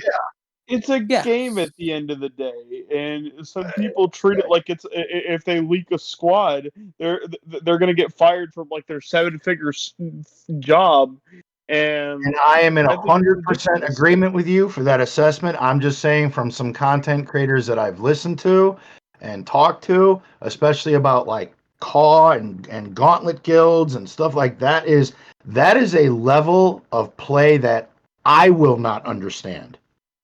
But I know why they do what they do, because it's just that mindset of we are the tip of the spear. I mean, didn't we have an episode several months back where somebody from a guild posted a letter, and it was like one of the most condescending things I've ever read. Small. Yeah. No, it was in Core Patrol. Oh, Call Yeah. Patrol. It's, That's right. Yeah. And it was just something to the effect of, we know that some of the things that and I'm paraphrasing and I may get something wrong, sue me, I don't give a shit. But it was something to the effect of, we know what we do has a lot of bearing effect on, where this game goes. And I'm just like, wow. I mean, again, it's a game, fellas. But guilds like that, when they have that weird unwritten rule, pistols at dawn kind of shit, I let them have it. Let them do it. That's what they do. But that comes down to the fact that when you play this game, you pick a guild that suits your play style. Exactly. If you want to be tip of the spear and the top of Kyber 1 and stuff like that, then you're going to go for people like More, Core, Clones Unleashed, those sorts of guilds, and because you want to play that style. Now, on the other end, you've got people who just want to be collectors and who don't care about TW at all. They will never A, be able to join those guilds, but B, want to join those guilds. And then you've got guilds that will run the gamut between the two. And you just choose choose a guild that plays the game how you want to play. And if your guild is playing a different way and you're not finding it fun anymore, then simply find a guild that does play the game the way you want to play. If you want to be more invested in TW, then make sure you've got the TW Omicrons and hit those recruiting channels or look for people in those guilds and say, right, what do I need to do in order to get into the guild?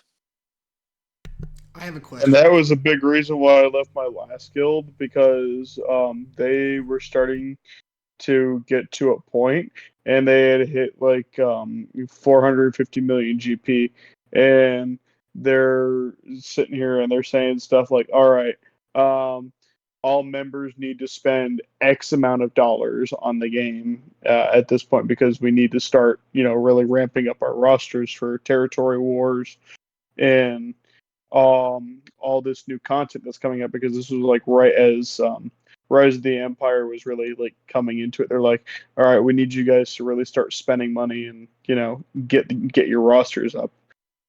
And I'm like, well, I don't want to spend money on a game. And they're like, well, we're sorry, we can't have you in the guild anymore. Yeah, and that just goes back to where you got to pick a guild for yourself. Like, Yeah, It does, and I think that's incredibly important. Yeah. I found Avant. I mean, they found me, and that was a perfect fit because they were casual. We were kind of in game-ish. We were kind of in game, can do all the in game content, but we're still casual and don't take too much seriously. Like we just imposed Inquisitors, and that was a big deal for everybody. It was like a 1 month meeting just to do that because we don't like to do that kind of thing. So I think there's a guild out there for everyone, but it is about you'll go into one and it'll be a chore, or you really won't be liking it, or you just won't vibe well with them. But eventually, I think there's a guild for everybody. I think that's what I enjoy about this game is that you can find a home for whatever your play style is, right? Find what you like. For sure. You guys Well, it's like, for instance, I only ever had, I think, other than that, obviously you don't read the instructions, and I'm like, yeah, you're right, I didn't. I only had one other issue with my guild. It was a while ago. I think it was after I shortly joined, and a TW came up. I placed my defense like I always do, and we all know sometimes life throws you a curveball, and I had something going on that day, wasn't able to get to my phone and really do any attacks, and I get a direct message from one of the guild officers saying, and I'm going to make it sound like Kermit the Frog because that's just funny to me. So, sir, because you did not really attack, we've decided as a guild that you should sit out the next TW. And I went, no, I'm not doing that. No. I sit in the top 5 of all defenses set, and at the end of the day, when I do my attacks, I'm always in the top 10. I had something come up. It was important. Sorry I wasn't there to make attacks, but I'm not sitting out the next TW. I'm joining the next one. And if you don't like it, boot my ass, because I'm sure there's lots of other guilds out there that would love to pick up my wailing ass. So, in other words, go fuck yourself. Dude, you should be doing voice acting. You are flawless with that shit. So, no, that's... I put my foot down, and that was the thing. I'm not going to be bullied by, we talked about, like, no, really, I'm going to sit out the next one because something popped up in my life that I had to address. Dude, get fucked. No. The fact of the matter is, so, Yvonne, you're an officer as well, yeah? Yeah. Yeah. So, I've been a guild officer and I've been a guild leader. The fact is, real life happens. And you've got to just take account of that. And if someone's got a reason, then fine. It always makes me laugh when you look at how different guilds either have punishments or stuff like that.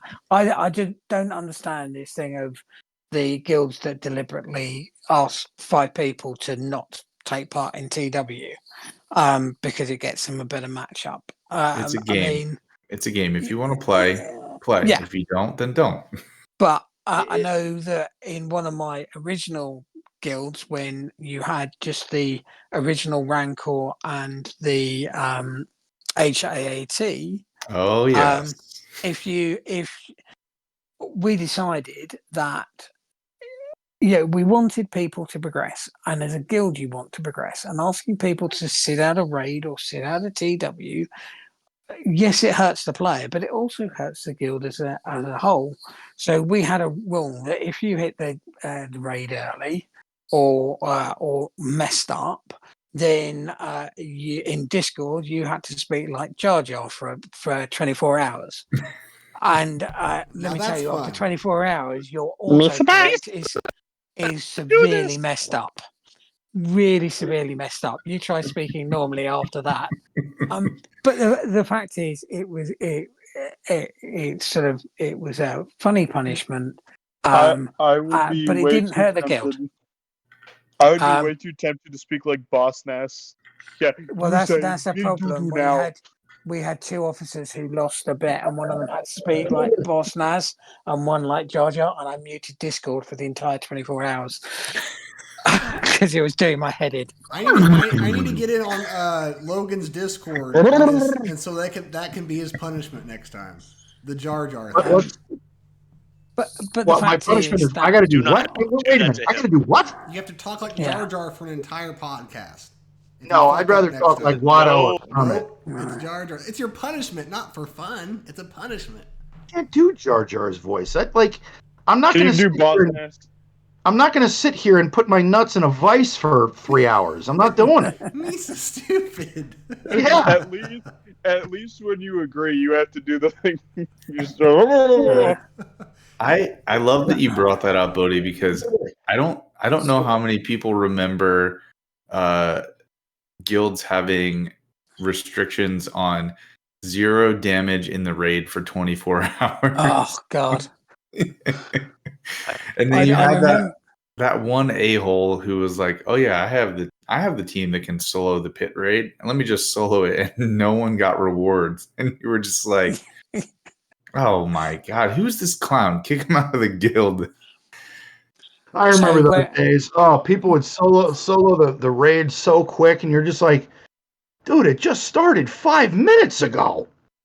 What are you doing? Actually, it was in the 9 server.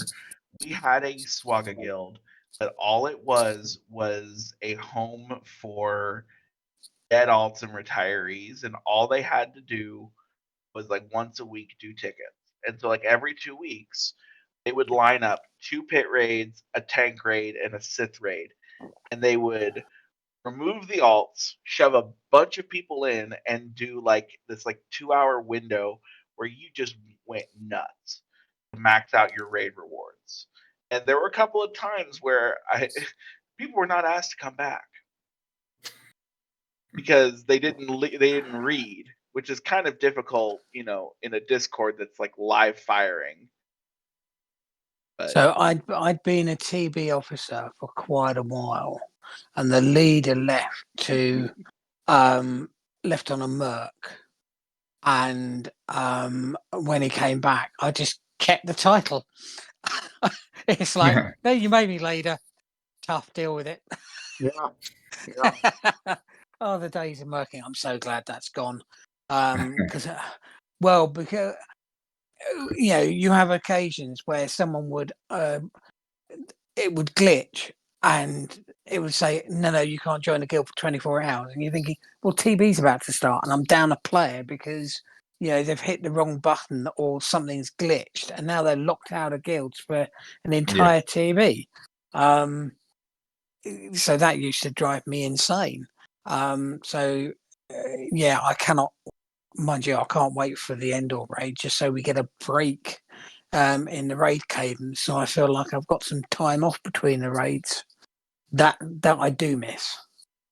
Thinking, I've got a day with no raids. Hallelujah. Yeah. I do like the new reward system, though. Yeah. With the fact that, there's all this gear that's just sitting there, and you're like, oh, I need that. That's only this raid currency. Boop, and now I got 125. Now I'm overstocked on that. Or, I see this. This can be used to, get some extra relic mats that I need. I can trade that in, and you just throw this basic currency at it that you just get thousands of it every few days or so.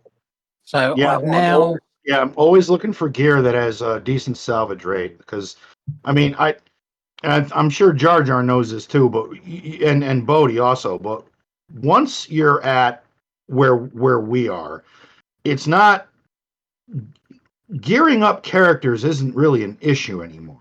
Now for us, the I don't even really want to call it a bottleneck. It's manageable. It can be difficult, but it's relic material. Bronzium wirings and Zimbital cards, arrow magnifier. It's just if you want to start really pumping up the volume on your teams and starting putting tunes to Relic 8 and Relic 9, dude, that shit gets expensive quickly. Oh So- yeah, and Real quick. I basically, in order to get ready for Rey, Supreme Leader, Kylo Ren, because they gave up most of the characters, but you still had to invest a little bit yourself. And I'm like, well, I have all this gear, and I basically bankrupted myself on gear because I salvaged like a good 80% of it for material, and even then, I felt like I only got like a few relic levels out of it. So I've now, Go ahead, Bodie. or everything is now G12. Yeah. I want nothing in purple. I've now got hoarded 3 to 500 of every gear that's it Mark 1 raid currency. So now as soon as I get grade 1 Mark currency, it just goes on Carbantes because I need Carbonite.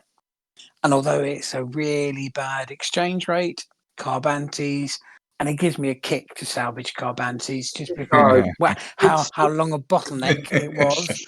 It's like a guilty pleasure. It's like, ooh, I can give you away. When before, back in the day, how often were we bitching about squirt guns, stun cuffs, and Carbantes? No, the Remember best Yeah, now we The- got so much fun. We're just like, the best squeeze that I can remember is General Kenobi and how many Carbantes no. he General- took. No, You mean General Carbante? Yes, exactly. That and Oh, wait a minute. What Scarab about Rebel the Carbante Chirotech for Finder? the Chirotech for Scamdo? oh no. Skiffguard Lando? Dude, that was one of the most painful gear ups I've ever done. That was like, ouch! That You know, hurt. Speaking of the Chirotech, that was one thing I basically stocked up on when they did this Galactic Chase. Yeah, And I'm just same sitting here, thing. Same and thing. I'm like, all right, let's just do all these refreshes. And I spent about like 700 energy a day just farming up those those Chirotechs. Yep. And Smart. Avant, And so- what's that node where you get that one piece of Chirotech that also gives you that one piece of gear that's really good salvage for the bronzium wiring? Because that was Light the side. node. Light Yeah. side 7B. Light side 7B. 7B. Yeah. Yeah, Prod, that's That the was one the I one was. that I was doing. Pyro Prod. Yeah, shock prods and it's like MK5 data pads or something like that. I don't know. Here, I green got the ones. note. I'm gonna. But Yeah, you it need- was the Mark V keypad salvage, the Chirotech shock rod, and it's also got the BAW armor mod, the blue one, and then it's got the green data pad. But I mean, if Yeah, I you did look, that you one need every about day. twice as many light side Kairos as you do dark side anyway. Yeah. Yeah. So going after light side Kairos is always good. I'm now in a position, in theory, I could relic all my Ewoks once the raid hits up to at least relic 1. Can't do it. But the I have them well, I'm all. not going to until I have them until all I at see relic what the level details are. except for Kinesa.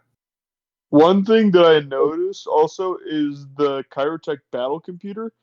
It appears in the store much more frequently than those shock prods. Oh, those damn laptops. It's intentional. Yeah, It's those intentional. laptop. Yeah. They want you to farm the shock prod because it was Rose Tico's weapon of choice. That's exactly the reason. I agree with you. Exactly it too. I've seen how you handle a Hydro Spanner. Yeah. No, this one goes there. That one goes there, right? Yeah.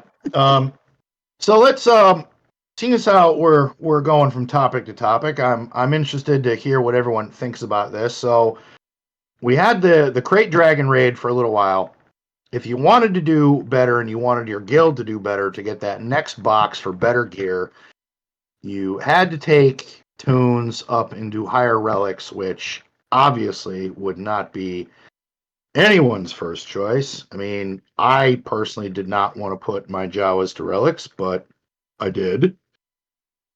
So this raid lasted not very long, and a lot of people stopped investing in it because we got the announcement for a new one. And if I remember what CG had said, the raid cadence for a new one is going to be about every 9 months. Avant, do I have that right? That sounds right. So, what is the incentive to relic up, say, Ewoks or troopers? Or because again, we don't know how this raid is going to play. It's a speeder bike nonsense. Like it's, and by the way, we all know. Let's just call a spade a spade. It's going to be bugged as fuck. We know it. It's going to happen. Yeah. One thing that I'm probably just gonna not farm too much. I'm gonna be able to participate in the raid, but I'm not gonna farm too heavy into it because a lot of people with their tinfoil hats, they've been speculating that next year they're doing a lot of separatist Galactic Republic content. And one thing that comes to mind, one of the biggest moments, and it is technically a raid, is Order 66, the March on the Temple. They have raided the temple. That's a big thing that we still don't really have outside of, it appears briefly in Lord Vader's event, but that's it. So I think we'll get the Slaughter Death the Star raid. Younglings. The Death Star raid will be before that. But I do like that idea. I'm not saying that, but I think the Death Star one's been so requested by the community. I think they'll go for that before any other raid. Again, the question still stands. What is the incentive? If a raid is only going to last 9 months, why are you going to dump resources into tunes that... I mean, how effective are troopers really in GAC at this point? I mean...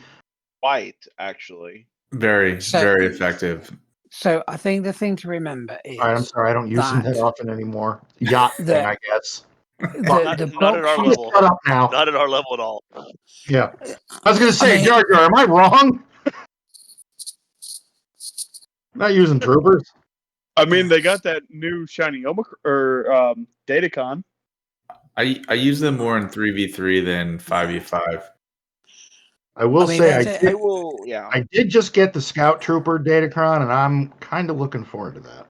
I want to see how... At my tier, I'm in Erodium 3. I use my troopers multiple squads. I have Iden and I have Beers at the ready. And in 3v3, I even throw together a Gideon team just to make sure that I have those tools because they're really effective against certain teams, especially like Night Sisters, especially against using Iden against... Iden against Mon Mothma is nasty. Well, I went up against a Relic 7 set of bounty hunters, and my Gear 12 Iden team beat it. I thought it was so funny because we were on about Drogon earlier about he's just a nasty hitter.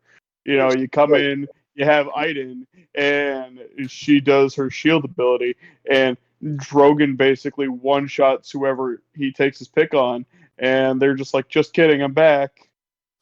So I think the thing you've got to remember, though, is the box you get in the raid is based on the guild as a whole.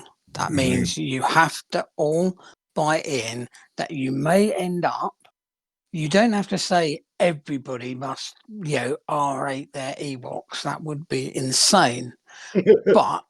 But for example, we did say R8. We thought that everybody should be R8ing their Jabba squad because he's brilliant in GAC and TW. He's got nodes in TB. I mean, he's got Smuggler's Run too. Why wouldn't you do that investment? Versatile. And the fact is, people will be gearing up their layer teams. There will be other teams. The advantage this time is the teams are only teams of 3. That means that if you can find a squad which is Piet, Dark Trooper, and Pierce. sort of Pierce. Viz or Moff Gideon or whatever, you're going to find a use for them in GAC. Piet, you probably got on R9 anyway because of the Executor. Dark Trooper punching people in the face is never going to get boring. No, Always good. Love it. I and- agree. I love it. So, and if it's a case, for example, that someone can work out a way for Wicket, Chirper, and Nisa to be a team of 3 and get a decent score, well, you already got 2 of them at R3 and 1 at R7. So relicking them up to get a decent score in the raid, ultimately, getting back to the same box that you're currently in the Crate Dragon raid is going to be the key thing. If my guild gets the 265 million box, if we were to drop down to 130 or God forbid even lower, we'd want everybody to be investing in the team to get us back so we get all that gear.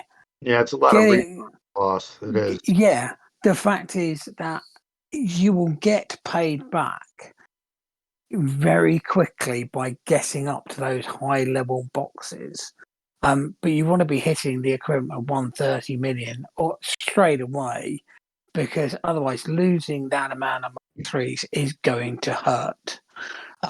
Because that's where you get the high level The relic staff. Now it's interesting that they've said it's 9 months, because that means that the next raid will not be linked to a GL. Now that to me makes it very interesting, because if unless they change the GL cadence, but they can't change GLs to every 9 months. If you think about it, they released 2 a year, and then they went to and then they realized that there's only so many GLs you can have. Yeah. So then it's 1 every year. You can't. It's 1 every 12 months. They're not going to change it to 1 every 9 months. Mm-hmm.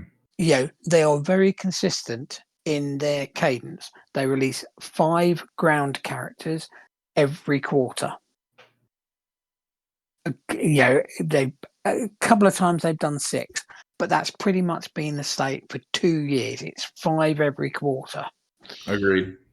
And therefore, one thing that they always do though is they always release a counterpart, and with the Leviathan coming out, part of me is really wondering if they're gonna do like an Endar Spire or something like that, and have an Old Republic versus Sith Empire. Yeah, but that's going to be in June, July next year. I mean, they could do a ship raid. I'd love to see that, and there's no reason why they couldn't do it, given how that would be the amount of capital ship we have now. Yeah. Yeah, but the fact is that they've broken the cadence with GLs, which I think is possibly could be quite interesting. As long as they don't put it to a character like Jedi Knight Cal that doesn't come back for 4 months, because if you're locked out of a raid character for 4 months, that is going to suck big time. If it's a journey guide character, you want it to be always there. But yeah, I do.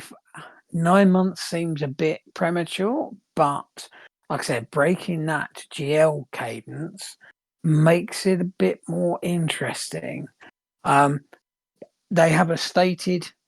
always stated they want people to have wide rosters. And the fact is that we as a player base should be supporting that, because otherwise we'd have had Relic 12 by now. Because if they don't push it wider, the only thing that they can do is push it taller. Yeah, And that means adding more relic levels. And it's hard enough to relic 9 stuff. 10. No, please no. Please We're gonna have to delete that. We're gonna have to delete that part of the podcast. No. More. So the simple fact is, if they're finding ways to say you must relic up your Tuscans, you must relic up your Ewoks, that is preferable to them saying, now, in order to get the new one, you need to R10, R11, R12, the latest GL, because that is going to put the game out of reach of a lot of people. Yes. Whereas introducing a new faction like they did with Tuscans, and then saying, by the way, if you invest in this, here's the benefit. Here's the reward that we're willing to give you. Yeah. So I'm all in favour of them pushing it wider. It's what they've done in Rise of the Empire. It's what they've done with the assault battles, with Inquisitors, with the Crate Raid. Wider, it suits the purpose, and it also means when those datacrons come out and suddenly there's a datacron for some obscure faction, then you can suddenly say, oh, I've invested in that because I had to for this raid. I can take advantage of that, and maybe I can kill a GL now. Look at my invincible Jawas now. So, I Logan think knows about those. Yeah, I know about what? What I do? Jawas. The invincible. Oh yeah, the invincible paper thin Jawas. Yeah, know all about them. Yep. Okay, they do wonders for me in the raid. Real quick, on a side note, in the chat, Bro Council, if you ever say that again, I will ban you for life. Well, that kind of Oh Lord, what did it say? I'm just throwing that out there. R10 GL Jar Jar. This brings me to a serious I was gonna say question. for our podcast friends, you need to read the chat. So the fine print. So something I've been wanting to ask the community, kind of, is a very important question for the future of the game as well. You have the tinfoil hat on again. No. This is just a simple question. He does. Tinfoil cufflinks are on. It's always on. It's never taken. It's been implanted into my brain. When do you guys think the Gungans with Jar Jar are coming to the game? Because they're coming. All right, everyone mute your mics so that Logan can scoff loudly. They're coming 2 days from now. Surprise release. They'll come at an anniversary for the film. Phantom Menace. I like that. I'd gone all week without a migraine, and I was feeling pretty good about how the week was going, and then Bob fucked it up. And then we brought up Boss Nass. Yeah. But wouldn't you guys agree that it's time for some new factions, no matter what it is? There's a lot of factions out in the Star Wars world that they could bring in. The Pikes? Let's get some space pirates. So I think I would rather have the Mighty Morphin Power Rangers in the game than the Gungans. Well, Logan, okay? that was a joke. You mean the biker gang from Boba Fett? Yep. Seth, this is your cue, Seth. This is your cue, man. With their focus on ships, I just want them to put out some more Republic ships and more Separatist ships. Like they have so much to choose from, especially because everyone knows it. Trench is getting the Invincible. It's just a matter of time. So I think you've also got to remember that any new faction, all tags have to be approved by Disney and by Lucas Games. So the fact is, if they want to bring in a new faction, that has to be signed off. And the fact, I don't believe that they would sign off a minor faction like Gungans, for example, unless there was a big anniversary coming up, because there's no interest in it. What's in it for them? They're not going to sell anything based on putting Gungans in the game. I don't give a shit. That's the simple fact of the matter, is what's in it for them. No, Bodie's got a good point. That actually makes a lot of sense. It does. Like, and the other thing is, what kind of revenue? Because CG is not going to put anything in the game if they don't think it's going to make them money. But again, they have to get permission to use some of this shit. So I'm just saying, I've seen more positive risk versus reward. I've seen more positivity towards Gungans than hate towards them coming into the game. Like I've seen. Have you not been paying attention to this fucking podcast? Only you. I don't pay attention. One loud voice. I do not pay attention. But I mean, okay, that was for a joke. But just something. Here's a little faith. But a new faction in general. You guys don't think that'll come anytime soon? Like it could be Legends or something because they're not afraid of bringing Legends material in. Shadows of the Empire had a underground faction. You know what I mean? So there's a lot of stuff they could do. So, it's about so time. We'd be more likely to see the Yuzong Vong before we would see the Gungans. Yeah. How long did it take them to put in the Wookiee faction? Even though we had Wookiees in game for years. That's true. That's true. All the Mandalorian faction. In this week's edition of Bowdie uses logic to thwart your argument. Yeah, you're I always really killing hate my dreams, tinfoil man. hats. You always know how Whoa, to kill my Patrick dreams. Mahomes here, and I say the Gungans are not fucking necessary in Swiggo. And this is your good friend Patrick Mahomes. So, no, there'll be no Gungans in this game. All I heard was Patrick Mahomes. Yeah, I know. So, Other than Gungans, that is a serious question. Gungans left out, of course. What would be an interesting faction to put into the game? Gungans excluded. The Pikes. Because they had a whole rivalry going on with the Hutt Cartel. Yeah. I really want to see. Not interesting. Go ahead, Bowdie. I'm sorry. No, Pike's not interested. Boring. Next. But no. Okay. I'm just going to pour cold water over everything. He's poured ice water on the fire. Yeah. This is not where you have a bonfire. I'm putting this out. So you guys will have to help me. Shadows of the Empire. There was a faction. The main bad guy was green. He was a prince. Do you guys remember what the faction was called? The fighters were really cool. I don't know. It was cool though. It was like an underground, kind of like what Maul kind of had going on, like an underground. The Zon Consortium? I don't know. Like I said, it was in the Shadows of the Empire game in the comics. What about the Hapes Consortium? Fuck, I don't know. Crimson Dawn? Is that what it is? I don't think it was Crimson Dawn. Crimson Dawn was Maul. No. That was the solo Maul. It wasn't Maul. Let me see if I can bring it up. You guys go ahead and talk. I'll try to figure it out here.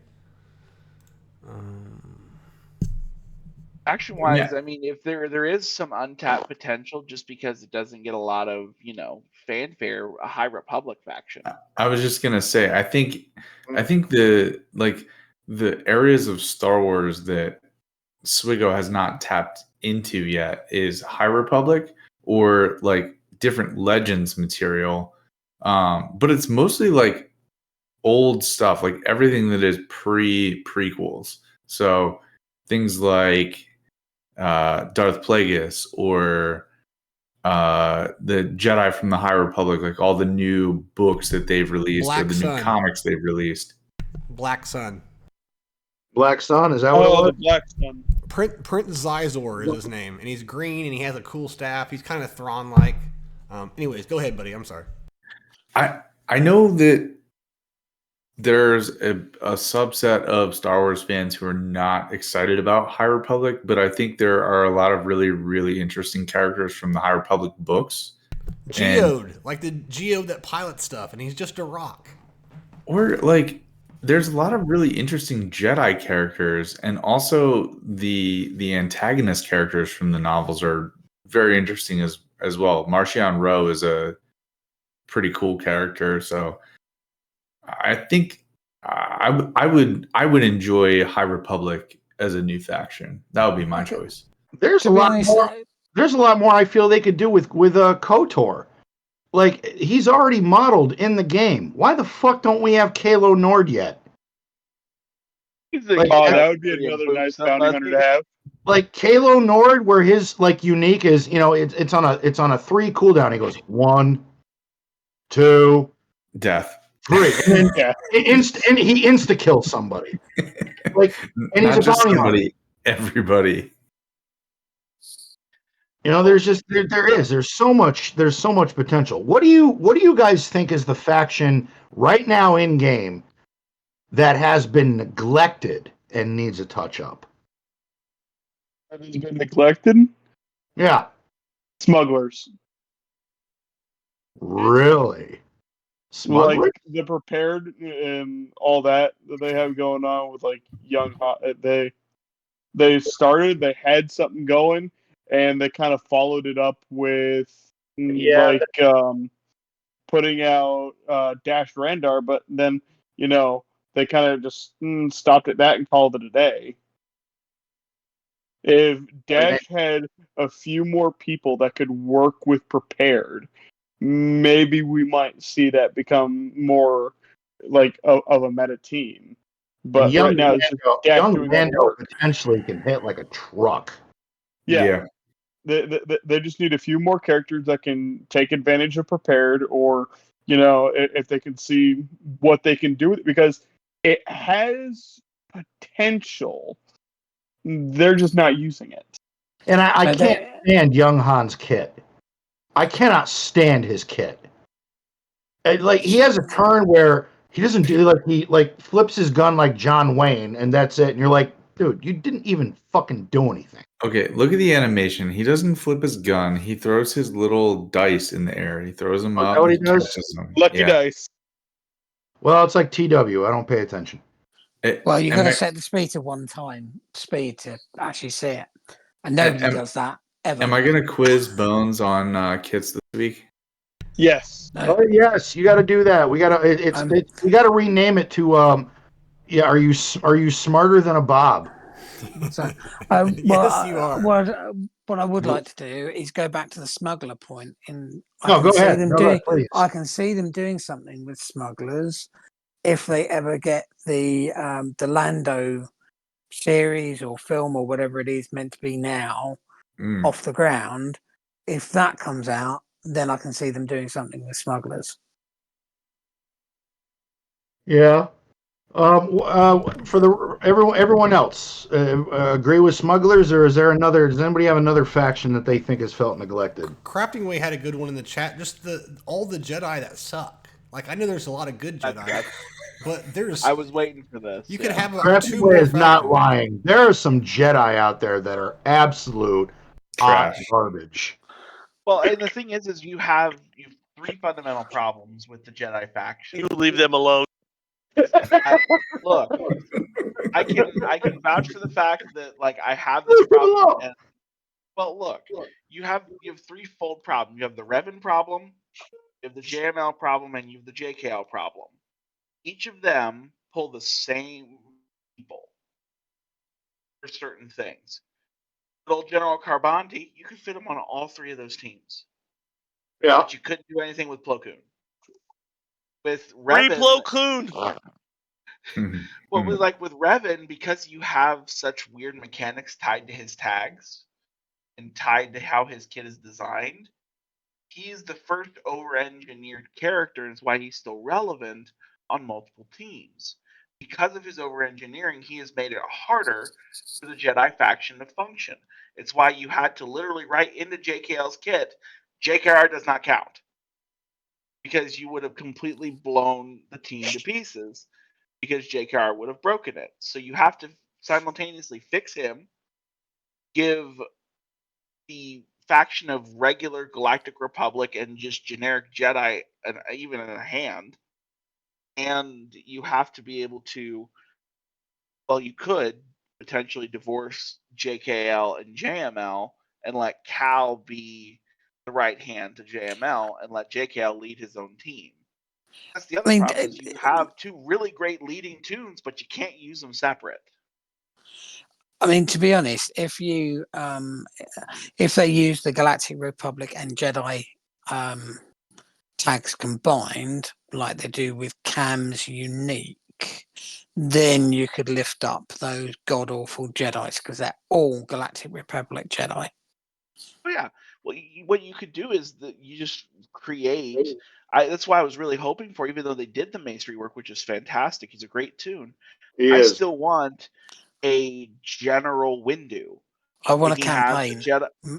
Make Mace mediocre again.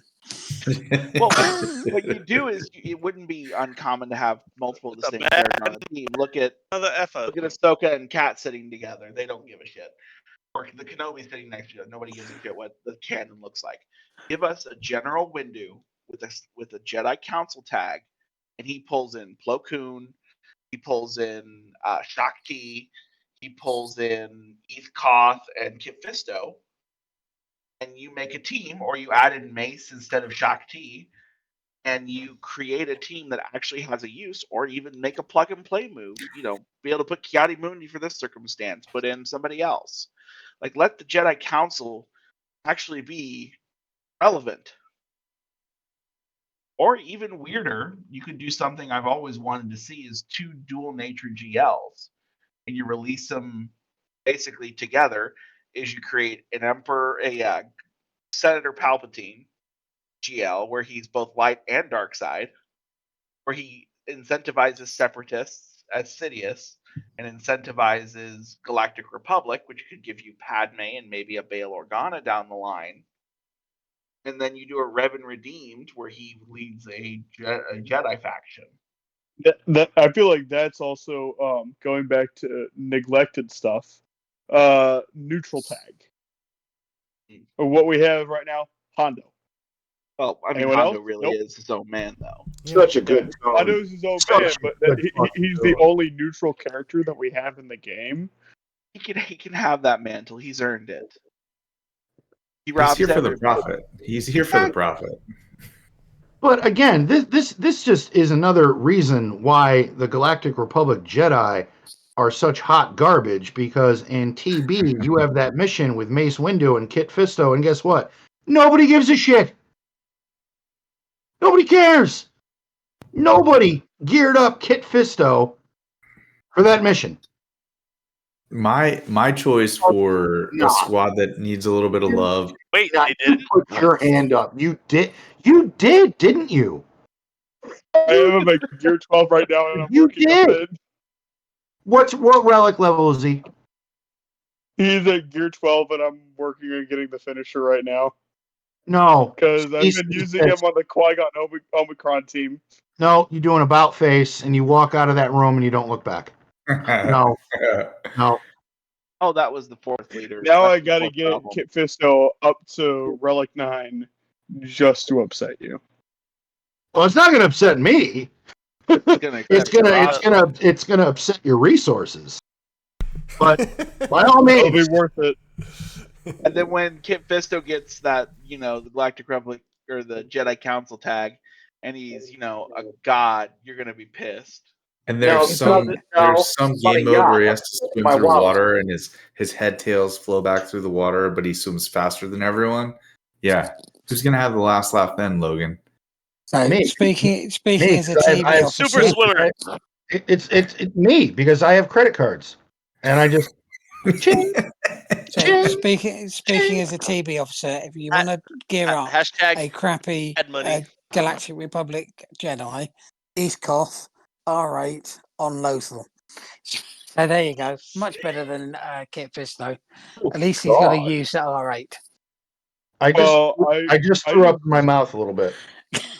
Okay, I so use him with 2 Omicrons because I put him on the Qui-Gon team with Kiadi Mundi, Luminara, Plo Koon, and then it's Kit Fisto because he can actually, when he does attack at a turn, he can actually hit pretty decently.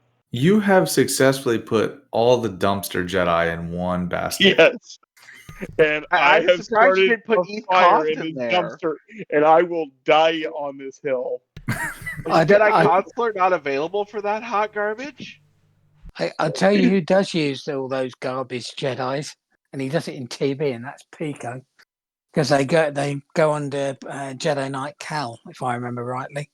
If anybody would be Yes, they smart do. enough to find utility out of that trash, it would be Pico fucking Blue. Mind you, he does have everything at R, so Does anyone else feel like Kit Fisto is a weird name?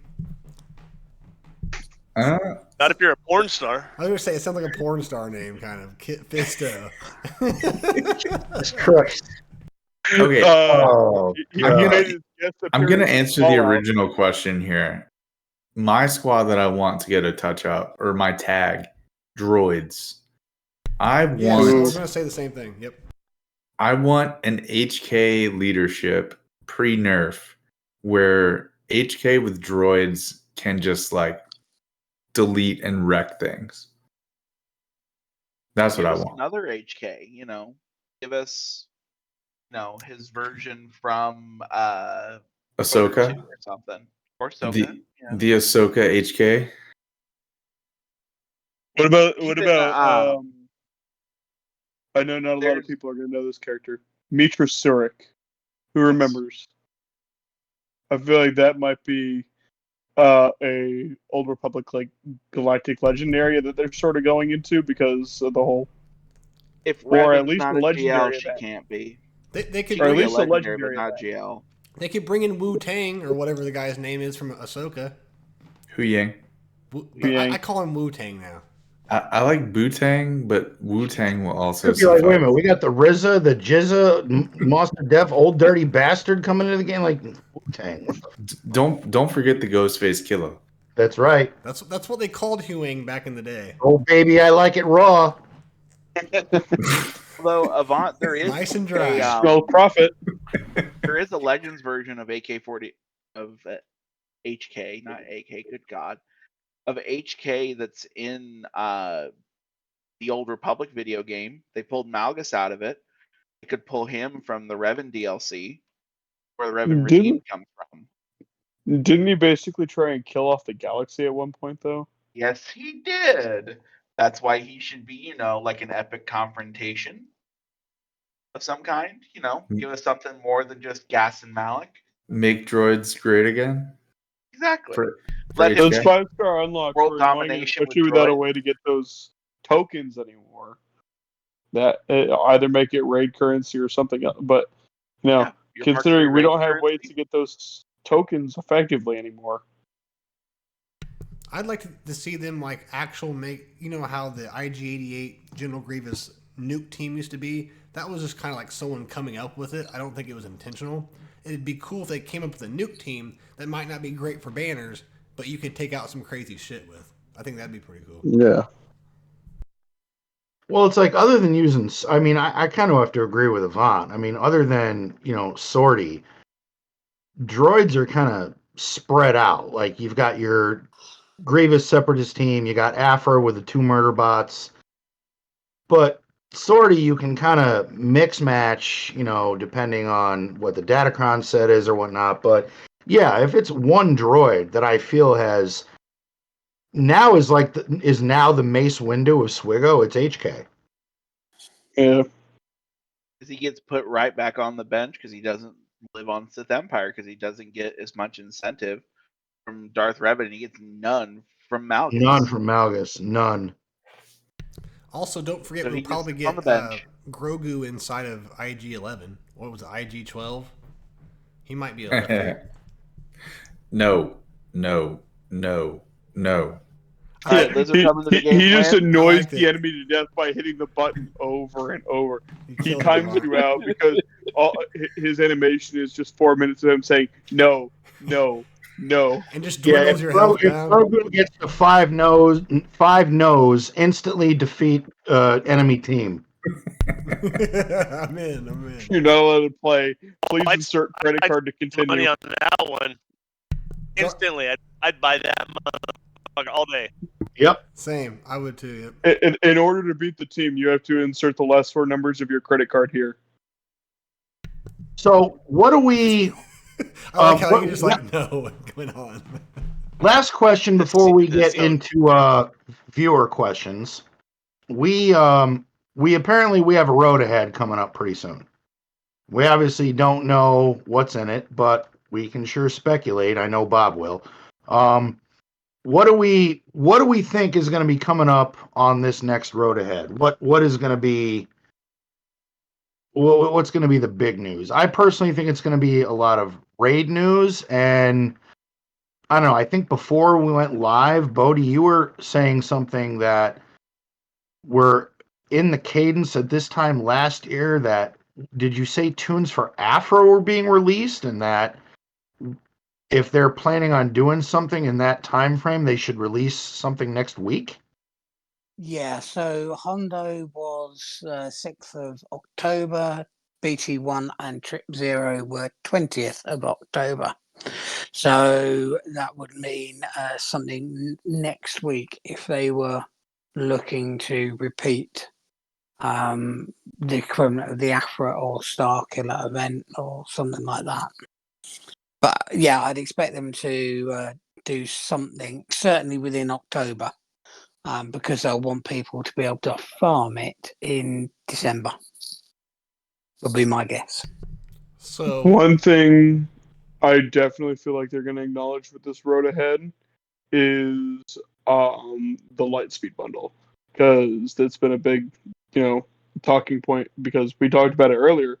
There have been quite a few people talking about it, and whether it's good news or bad news, they're going to let us know, this is successful, we want to proceed further, or a lot of people showed backlash to this, we're not going to do really much with it, this isn't coming back, or I don't see them doing that purely because it's a road ahead and Lightspeed bundles are the past now.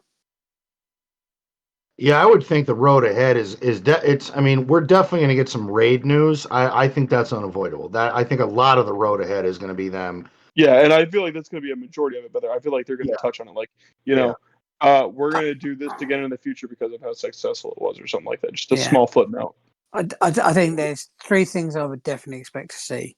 Raid news would be the obvious one, and especially telling us whether it's going to be October or November. And I'm hoping personally it's November, but there we go. Then you've got this work in progress store that's appeared, which appears to be tied to the Galactic Legends. There'd be something on that. And then the December Journey Guide event that they always release. I'd expect them to put a teaser in what that's going to be. Those are the three things I expect to see. Mando season 3. Will we get any bonuses? I think Mando season 3 content is coming. Whatever. Yeah, I've already got hitting that with Beskar Gideon, which I'm still on the fence with this tune. I mean, I'm going to get it, but I feel like a lot of players that are more mid-game, I feel like this is one that they can just not overly sweat. I mean, here's the thing. Maul's already taking Super Commando and, Gar Saxon now with their whole touch-up thing. Yeah, but are you really taking Maul off your Lord Vader team for this? There's potential in it. If you have him or not. Yeah, well, I have Maul and I have Lord Vader, but I feel like I know that you do. I don't. Sorry, Bones. So here's what I think the Roadhead's going to bring. A lot of information about the raid, because I think that by large, the community has a lot of questions about the raid. When is it going to launch? What is Scout Troopers Omicron going to be? What are the prize boxes going to be? Yeah. How much reward structure? Yeah. How much Guild 3 currency are we going to get for each box compared to the previous raid? And we already kind of touched on the cadence of the raid as well. So I think there's a lot of unanswered questions about the raid. So I would expect at least half of the road ahead to be about the raid. Yeah. I think I also enjoy the speculation of who are the new characters going to be, because I think there is going to be some kind of teaser for what's coming next, some kind of Starkiller or Afra level character, something to elevate a few characters with maybe a new a couple new characters that you need to unlock that character. Personally, I think this is no. It's not going to be. It's not going to be a. You're going to have to wait at least 6 months or so for that. About I 6 to 8 months. personally, I think Crosshair is going to be the character that we're working towards. That's my speculation. Yeah, and it does fit with like their whole like after they're done with Return of the Jedi, they kind of wanted to go into like the Galactic Republic Separatist thing. I feel like Crosshair is going to be a really good replacement for Omega on the Bad Batch because if I'm being She honest, sucks. I don't like it. I still don't have her. She doesn't have enough damage, and I feel like Crosshair is going to be that missing piece because as a sniper, he's going to get that massive damage. He's going to have that pinpoint shot that does massive damage, and it's going to be because we're talking about Bad Batch. Oh, I tuned out. I was watching the Chiefs as soon as I heard the word bad. Bad Batch. I hope they lose, Bones. I hope they lose. The Broncos are coming back right now. It's 8-16. 2 minutes left. No, that's a good point, Avant, because with the Marauder coming out, that might be a little teaser to that coming out. Who knows? Mm-hmm. I think it's season 3 Mando because of Beskar armor.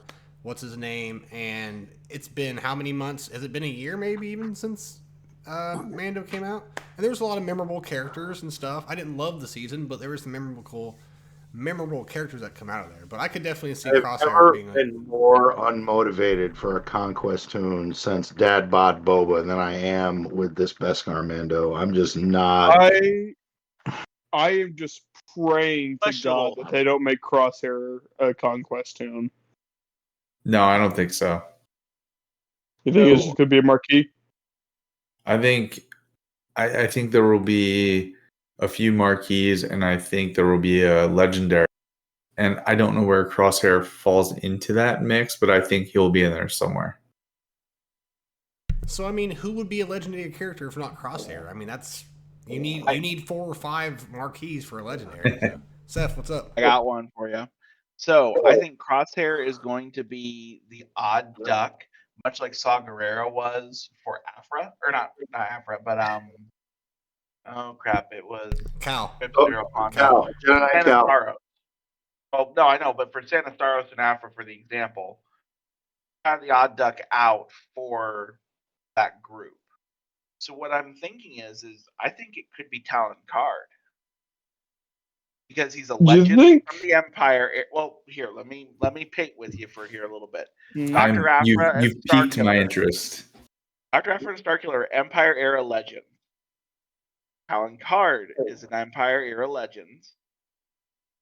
He's also a smuggler.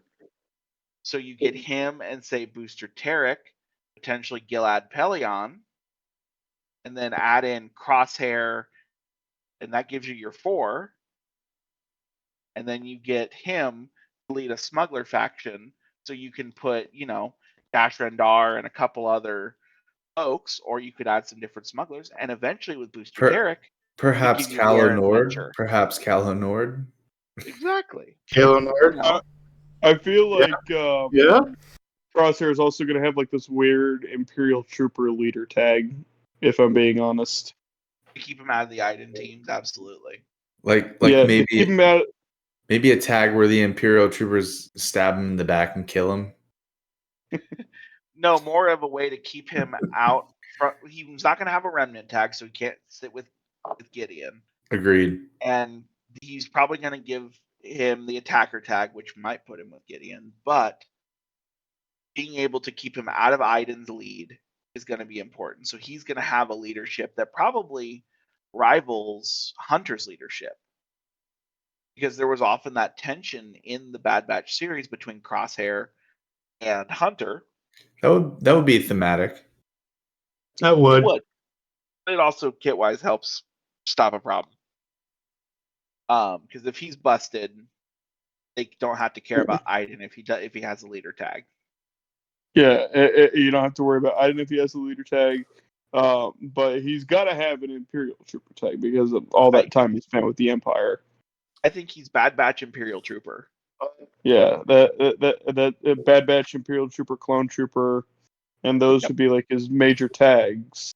And he would definitely work well under the hunter lead, but I feel like his leadership tag wouldn't be so much for the Bad Batch because he never For the actually Empire. led them. He led his own squad. So I don't think he would work in leading the Bad Batch. I think he would work in leading troopers. I just don't think he would work in leading the Bad Batch. Well, Brill Council had a even be a really clone interesting trooper lead. question. Brill said, won't they need to bring in more clones with ships to make Mace's ship more viable without killing the negotiator fleet? Yep. And There's again, two easy I said ones. it. Yeah, go ahead. Broadside matchstick from the Hunt for the Malevolence arc. They were. I was gonna go with old fat old man Rex's two guys. Gregor and Wolf. And Gregor and Wolf. You could also do Tup. You could also do Kicks. Kicks as well. Yeah. Jesse. Or you could just do you can even do a generic, Ahsoka trooper even. And another thing, and I'm sure that they already have the model for the Umbrian Starfighter. Bring in Hardcase, give them 5 synergy because they both flew those Umbrian Starfighters and blew up Separatist ship from the inside. Jar Jar, you got anything you want to add to any of this? Mr. McGoats? I think he might have fell asleep. Sorry. No, I'm here. Watching the game right now. I want the Chiefs to lose so bad, Bones. I'm sorry. All right, disconnect. We're done for the night.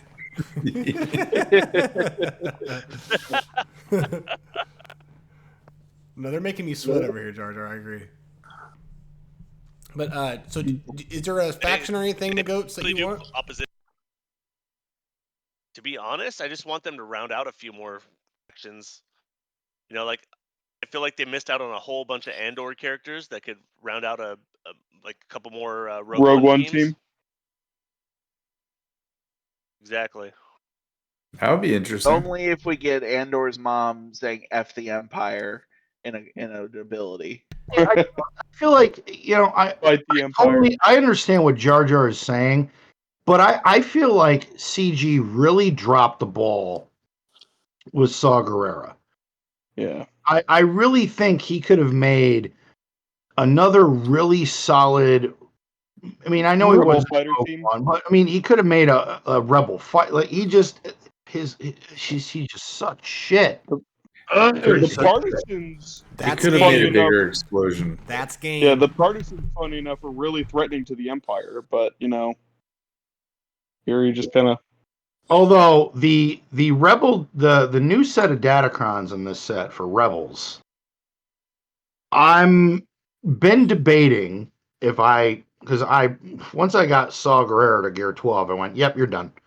I'm kind of debating putting him into relics because with his kit, some of these datacrons are not bad. I mean, this is rebel heavy. I mean, Logan, what you got to remember is that we've all heard the term turd polisher. That they can, and there are just some turds you cannot polish them hard enough; they still remain turds. The fact is, Saw's a mistake. If you're one of these people that's got a very good roster, a very wide roster with lots of R7s, R8s and stuff, yes, he'll work well. For most people, he probably won't because they won't have those characters developed. It's as simple as that. Some characters are not for everyone. And you know what? That's a big thing. Not everything is for everybody in this game. Like new GL Leia. That's not for people that, unless you want to go for it. That at 3-4 million, GL Leia really isn't meant for you. Like that's big bucks. That's big boy toys. Yeah, I mean, you want to go after it, but hope you got some time on your hands, bake a cake, read a book, take out a mortgage, what you got to do. One thing that I'm just still upset about is they have all these models for things that we'd love to see, and they're just not using it. They're just sitting there. Like, for example, the droid gunship, the torrent fighters, all that was in, light side Geonosis, dark side Geonosis, and, it's just kind of been forgotten about. Yeah, that easily could be a pilotless ship for Separatists. Yeah, the also- droid gunship and Yep. the torrent would be another good clone starfighter. All you need is just basic clone trooper and Well, you could also do too is the LAAT gunship did see space sorties, yeah. so you could put That's another, put a couple of and clones, Wolf and Gregor or something, or any number of people. I mean, heck, you could even give it to Cody if you wanted to. And I then for mean, Separatists, you have multiple possibilities, and But- they'd just be pilotless because they're droids. that, So- or they have several piloted ships as well. Like, don't forget the Magna Guards flew those special starfighters. They have the model; they're using it for Cad Bane. Well, and they also have the one that's Grievous's bomber. The From- Soulless one. Yeah, the Soulless One is in the game as an asset already. You could, make an argument that Magna Guard should pilot it. I don't know.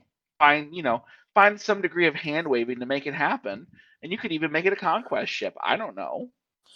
I mean, Get a Well, you gotta droid remember- fighter. Give it to B1s. what you've got to Yeah. remember though is this is resource management, and therefore they have a cadence of how many they release every. And like I said, it's 5 ground, normally plus one ship. For every ship they release, the problem is it allows people to farm stuff like gear and relic mats and stuff like that without having to apply it to a ground character. So they don't want to release too many ships all in one go, because then people will gear up too many of the ground characters, and resources are meant to be scarce. So they're not going to flood them with ships because it's not in their best interest, because no one's going to need Kyrotech because they've been able to farm them to their heart's content without having to worry. So I think we're just going to be a bit realistic that you can talk about all these ships. They are not going to flood the market with them. They'll do 1, maybe 2.25 at most. I don't expect to see another ship until next year, in all honesty. Allow me to disagree on one point. Since we have Leviathan as the peak at the moment, wonder if CG would incentivize taking Profundity and Executor down a peg by introducing those additional ships. So basically, don't let it hurt Leviathan, but punish Executor and Profundity by adding those additional items. That way, your tip of the spear is still happy, and everybody gets something to chase, and lets people pick around the guys who decided to go all in on Executor and Profundity, but didn't bother to have Negotiator, Malevolence, and those tunes ready to do it. I mean, I personally would love to see more ships because, like I said, they don't require gear, Yep. and it makes my life easy. Yep. So Right. more ships, please. Agreed. Please. All right, Avant. I think we had some questions. What do we got? Because I want to give everyone on the panel a chance to answer them. And yeah. Okay. All right. So, first question is from Extreme Makeover Alderon. Just broke my free-to-play status to grab that special Ray offer. What No, penance? Just What penance do I have to pay to the Nev? and I meant to ask Bob that. In Bob's honest professional opinion, do you think the Nev would have broken his free-to-play pledge for this? No, and he in one of the discords I'm in, he posted. He chimed in. Yeah, he posted his chimed in. resistance, and there's not his resistance is nothing. And he said free to play is the way. So that But man, he still has a 7-star Zori Bliss at like gear 1. he will which live and is die on that hill, which I'm proud of. Hilarious. I'm proud of. Yeah, I'm sorry. I do like the Nev. but I don't like this militant free to play. You're either free to play or you're a traitor. Not interested. The fact of the matter is, spenders keep the lights on. So thank you to everyone who bought the pack, because it meant I didn't have to pay a red cent for it. Nice and simple. So thank you to all the spenders. Hey, I do my part to keep the fucking lights on. That's for goddamn sure. Holy shit. Good night. You're an entire nuclear power plant over there. I just bought. We just shot more pieces of coal in. I bought more shit today, for Christ's sakes. God damn it. Okay, so then the next question we already talked about, but I'm gonna shout out the viewer for their question just so we acknowledge them. Aussie Mike asks, what do you guys think about adding a new faction? Could easily have 5 to 6 generic tunes plus a few name tunes, a primitive but noble race that fought in a mighty battle for the greater good. Although being severely outmatched in numbers and technology, they put their limited technology to great use. Armed with spears or one-armed throwing devices, they distracted the Trade Federation droid army, luring them out of the city to allow Padme and her crew to capture Newt Gunray. Although Anakin was the only one to destroy the droid control ship, resulting in the droids being shut down, we all know deep down that the real heroes of the day were the Gungans, who laid down their lives while standing up to the bullies known as the Trade Federation. Gungans no dying without a fight. We so warriors. We so got a grand army. I was gonna say, if this motherfucker trying to be subtle, he failed miserably. The only thing I can think of that is stupider than the Gungans would be, what were those things called with like that would look like literal chimps that was on the planet that Anakin crashed on, and they were doing like the defiler tank test or whatever, and their whole method of attack was just throwing rocks. That sounds like Ewoks. Rolling around. I have no idea. See, I think Old Man Logan is with the Trade Federation. There were Ewoks that could speak. Yep. Deploy droids. Kill everything that moves. If it has floppy ears and sounds stupid, yep, shoot it. Jesus. Fucking Goofy's dead. Although there was one thing while we were kind of chit-chatting, there is one faction they could add that has a ton of screen time we just don't really have a lot for, is a New Republic faction. What you could then do is, encourage... Like the Rangers of the New Republic? A little bit. Like, you could tag Cara Dune into the New Republic. You could add, characters. You could make a General Syndulla, who is a New Republic general. That old guy that flies the X-Wing. You know what I think we need? I think we need more light side bounty hunters, because we got a bunch of dark side bounty hunters. And there was the we the don't whole have thing a light side ones, do we? We don't. They're all dark side. Yeah. There were the ones that protected the village on Felusa, the one with like the giant, like the really small guy in the giant mech. There was the one with like the Jade Whip. That was with Boba. There were quite a few light side bounty hunters during the Clone Wars. But depending on their lore, like Boba Fett worked for the Empire, he's dark side and all that. Yeah, but like during the Clone Wars, a few of them took like protection jobs, and there were a lot more bounty hunters that were thinking they were the good guys. Next viewer question is from a fellow roundtable, Bowdie.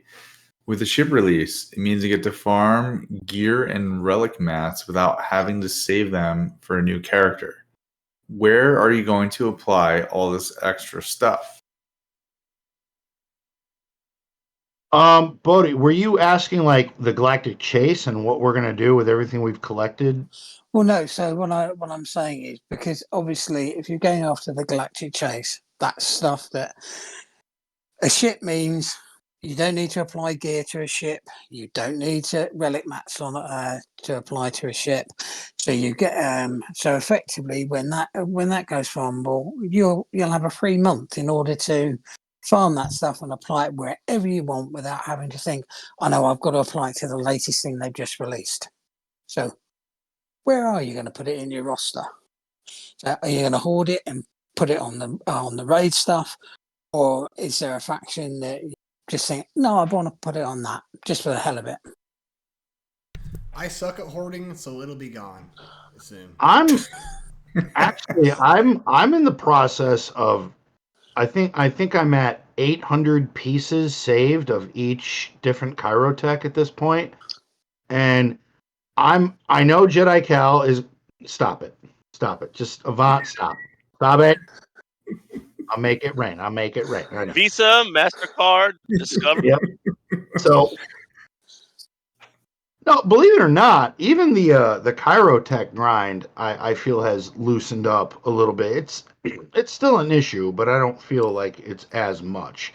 But then again, because you don't need stun guns, carbantes, and all that shit, you can free yourself up to farm more chirotech. So I think with this Galactic Chase, because every time a new character hits, it needs like every character needs Cairo.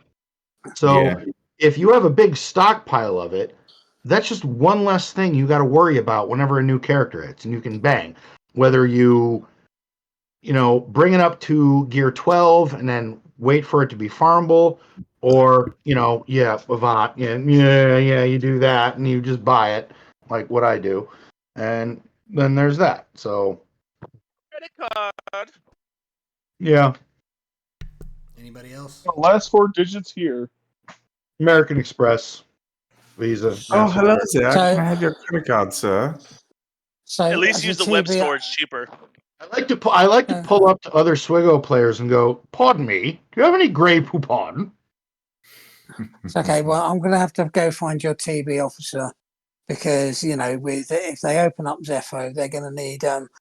I'm afraid to tell you, 3 Jedi Knight Guardians at R7, and I'm sure you'd love to volunteer from your yacht. What?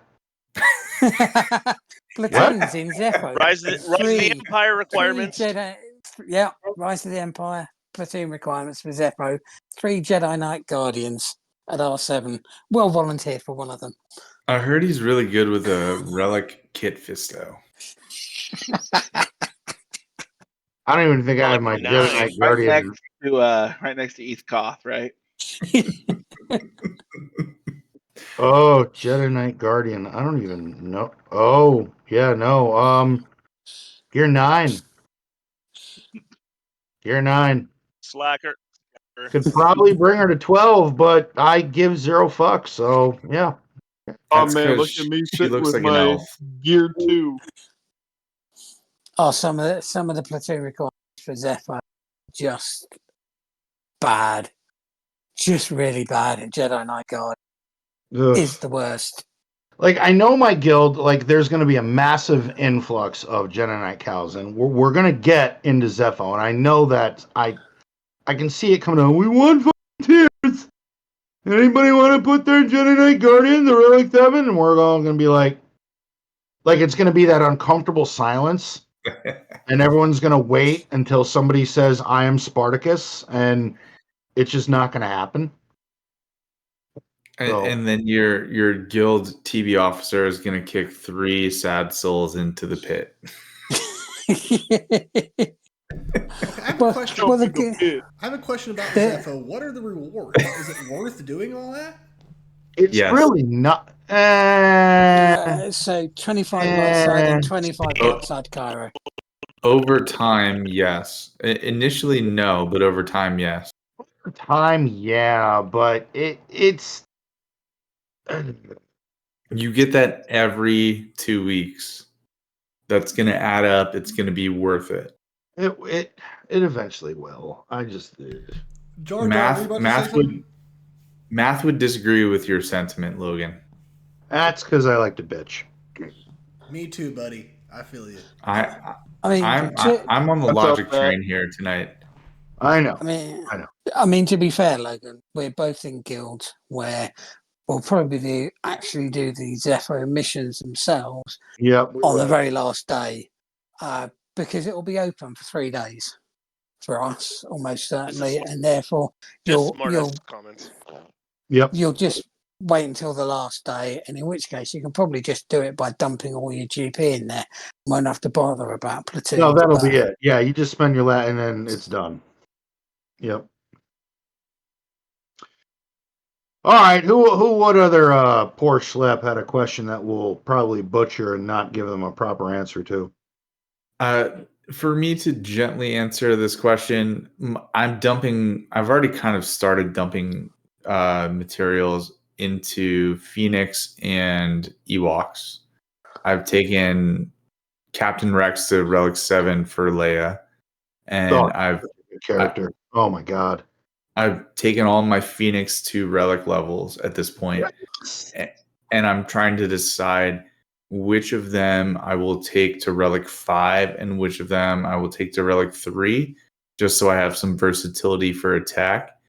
And currently, I have Paplu, Chirpa, Logray, and Phoenix. Wicket. And Wicket all at Relic levels. And when I have Nisa at 7 stars, I will have Nisa at Relic levels as well. So I will have 5 fully Relic Ewoks ready to throw stones at speeder bikes. So that's what I've been working on. I thought you said Phoenix. I did. I said Phoenix and Ewoks. Oh, Phoenix and Ewoks. Okay. And I also wanted to take my Ewoks to relics for the Those Ewoks conquest. Are no joke. I actually, I don't hate the Ewoks. They're hot garbage. They're hot fucking garbage. They are still a fat, like, and here we are talking about what faction needs a touch up. None of us spoke up and defended the Care Bears. Not one motherfucker on this panel went Ewoks. None of us. Teak. They're more murderous than the Care Bears. You retract that statement. I will never. They are hot garbage on the side of the ocean in mid-August. We're all still a little chafed They about just the got Spring Trail Nisa, so event. now they're a timeout team, and Nisa Rex. Yeah, Nice is only a timeout team because of a stupid animations taking forever. Because she's winding up like Randy Johnson 40 times. It has a use. Granted, it's a shitty use, but it still has a use as a timeout team. No, there's no love for the murder bears from Old Man Cantina because they're shit. They're absolute hot garbage. So someone really needs to make sure the art department are never allowed to see the game on 4 times speed. Yeah. All right, I'll go to the next question. The next question is from another roundtable participant, Sephranus. Does the Bando Fennec Cheese team still work on Lord Vader? Man, I still think that depends on modding. I think that with the expiration of the thick crons, it works. I don't know, because in this next set, there's still defense. You still got defense, but you don't have health and protection. The problem is if you have one slight misplay and you have a Relic 8 very fast maul, that could fuck up that counter very quickly. Like, I don't feel like that isn't. Personally, I don't feel like the Fennec counter is something you should rely on in GAC to deal with Lord Vader. Because if that doesn't work, what's your backup plan? So I don't know. With these Datacron sets, I mean, there is a lot of armor pen. There's some offense, but again, this latest set, there's going to be some fucking people out there that are going to spend, like me, and work on a Datacron that's mostly defense. And there's your Lord Vader Cron, and that shit makes a difference. I mean, does it work? Yeah, I don't know if I feel like any player should use that as an absolute certainty. 60% of the time it works every time. Yeah, The it's Cron was made popular. from bits of real Panther, so it's good. But let's not forget about the cooldown Cron. That one was a pain in the ass, where he would just hit his AoE like every other turn. Well, there was that, and then dodge made Lord, and that's why when we were talking about earlier about Lord Vader, I'm like, You don't say that. Maybe it's PTSD from the dodge cron, but I still see Lord Vader on defense, and I go, well, I can't say oh shit because I know he's going to be there, but I'm going to say oh shit because now I got to deal with him. Well, I might win, I might not. It depends on. Now I'm starting to see more teams where I'm playing where Maul is relic 9, and that's dirty. That is absolutely dirty. Well, because when Maul goes off at relic 9, if he's modded right, he is gonna. That is just ruthless. Absolutely ruthless.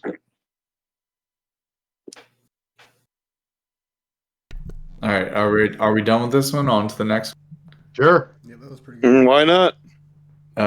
Let's get this next shit question over is with. from. I'm tired. Next question is from TK. What is your favorite 80s or 90s sitcom? The fun stuff. Let's go. Married with Children. I was born in 1988, so I didn't watch 80s television, but I loved Drew Carey show. I liked Third Rock from the Sun.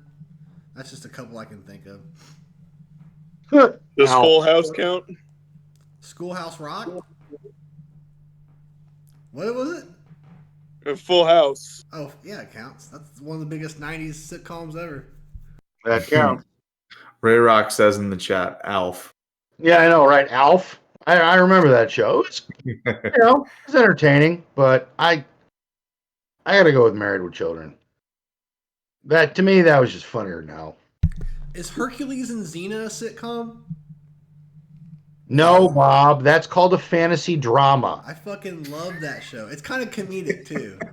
And the only thing that made those shows great was the fact that Bruce Campbell was in both of them. Yep, Sam Raimi directed or made those shows. They're bad, but I love those. I could watch them again today. I give them 0 out of 10 for lack of Balin Skull. Yeah, Balin Skull made it a 5 out of 10. I don't have a good answer to this question, so I'm just going to read the next viewer question. Next one is from Brill Council. What are your first impressions on the Marauder? At 4-star in this GAC lock-in, mine was impressive to use against a Relic, Radis, and Resistance fleet. Well, mine's gotten 2 holds on defense with the Negotiator. I used mine with the Negotiator to take out a Leviathan, so... How is this happening? The drop rates are so fucking horrendous, I gave up. So how are people... The drop rates are horrendous. I'm almost a 7-star. I did mine at 6-star. Are you doing 200 Mine's already refreshes? 7-star. Do you have 1.2k crystals on you? Yeah, because I have credit cards, and you don't. I don't know. Go ahead and give one of those numbers on over here. I'll use it to improve my roster. Yeah. I didn't spend any money, and I got it at 5 stars. That's where mine's at, is 5. Mine was 7-star about 24 hours ago. I have done only 50 and 100 crystal refreshes. I had to do the battle. I wasn't sure how it worked. I looked up Hugh Hefner's video. That's Arnold, for those that don't follow the podcast. He is the Hugh Hefner of Swigo, because he wears like a fucking robe and is surrounded by stormtroopers instead of Playboy bunnies. He's the Hugh Hefner of Swigo. And I watched his video. I watched what he did, and I replicated it. And it worked. And what did I you? went, okay. So- What's happening? This works.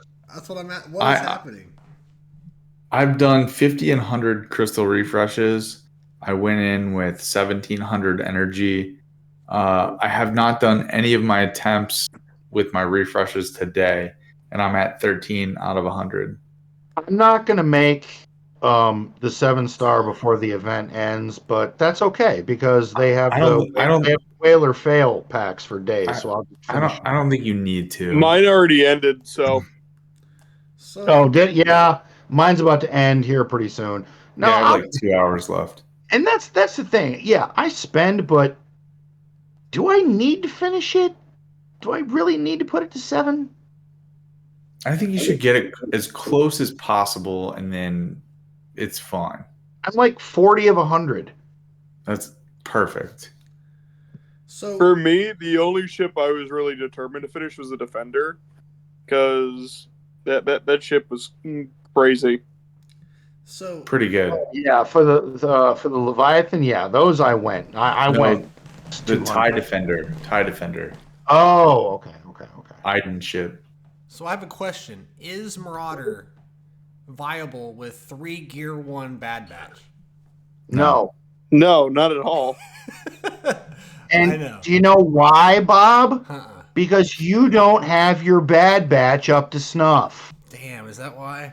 And do you want to know what Bad Batch counters? The Yvonne will tell you. the He'll Leviathan. let you know. A lot. Fucking Yeah. everything. Everything except for Malicos. Yeah, Yeah. everyone but Malicos. Let me guess, you tried that. I read the kit. It doesn't work. Oh, okay. You can get some crazy numbers versus a Padme team, if anyone even still uses that anymore. Oh man, Malicos is in a strange place in 3v3. I mean, I did get a hold, but I do not like placing the team I placed without a tank. And I did. I went Seer, Do you feel dirty? Al, and Malicos. Did you look? Do I feel dirty? Yeah. Did you feel like you got No. Kit Fistoed? All right, that's foreign level nonsense. Is this the end of the show yet? Or is that the last Next question. Jesus Christ. The final question.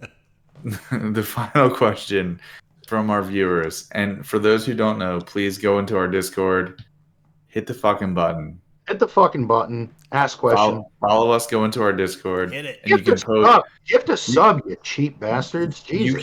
You can put Says the podcast Will. comments or questions. Our final question of the night Yeah, is too. from Drew. And it's directed at you, old man. Oh shit. Would old man rather have Matt Canada be the offensive coordinator for the Steelers for 5 more years, or whale out on GL Jar Jar? Beautiful fucking question. You have to answer it too. One might call this a nightcap. Ultimate question. Come on, Logan. I'd rather have Matt Canada for 5 more years as offensive coordinator. Damn, that's amazing. You know why? Because I got to watch Pittsburgh in my lifetime, hoist that Lombardi trophy twice. I've had my moments in the sun. I feel good. It's a very reputable organization. Jar Jar is a useless, accident-prone, alien slime, xeno piece of shit that needs to be wiped off the face of the galaxy. So no. Matt Canada can not only be the offensive coordinator for the next 5 years, but for the rest of my life. So there. Not only did I answer your fucking question, but I gave you a bonus. Love it. Way to end the And night. that's all I've got to say about that. And that's the bottom line. Because Stone Cold Can I said make so. Can I make Bones feel stupid yet? I got a ability pulled up right here. I want to see if you can guess the character. All right, let's do it. Oh shit, that's right, Avant. You got to pull one up too, real quick. Let's get All this right, over with. Bones. Are you ready? Yes, sir. Ability name. Stop right there. Deal physical damage to target enemy and dispel all buffs on them. Then stun them for 1 turn. This attack deals 20% more damage for each buff dispelled. Who is this? Finn? Oh my Han god. Solo. It is not Han Solo. No. No, I said Finn. Oh no. Did you just pull that name out of your ass? Kind of. Or I just feel It's like Dash Rendar. Dash Rendar. I haven't read his kit. I put him on defense. I've never ever used him on offense or anything, so I wouldn't have known that. You know what you need to do? You need to sit back and you need to read the kits and know what you're saying, you idiot. I hope some people saw Seth's reaction to that. All right, Bones. Here you go. The ability is Ceaseless Craving. You guys had me sweating, by the way, for the first time all night. That sounds like a dark talent. I will tell you it is a basic ability. Okay. Deal special damage to target enemy and dispel all buffs on them. I know this one.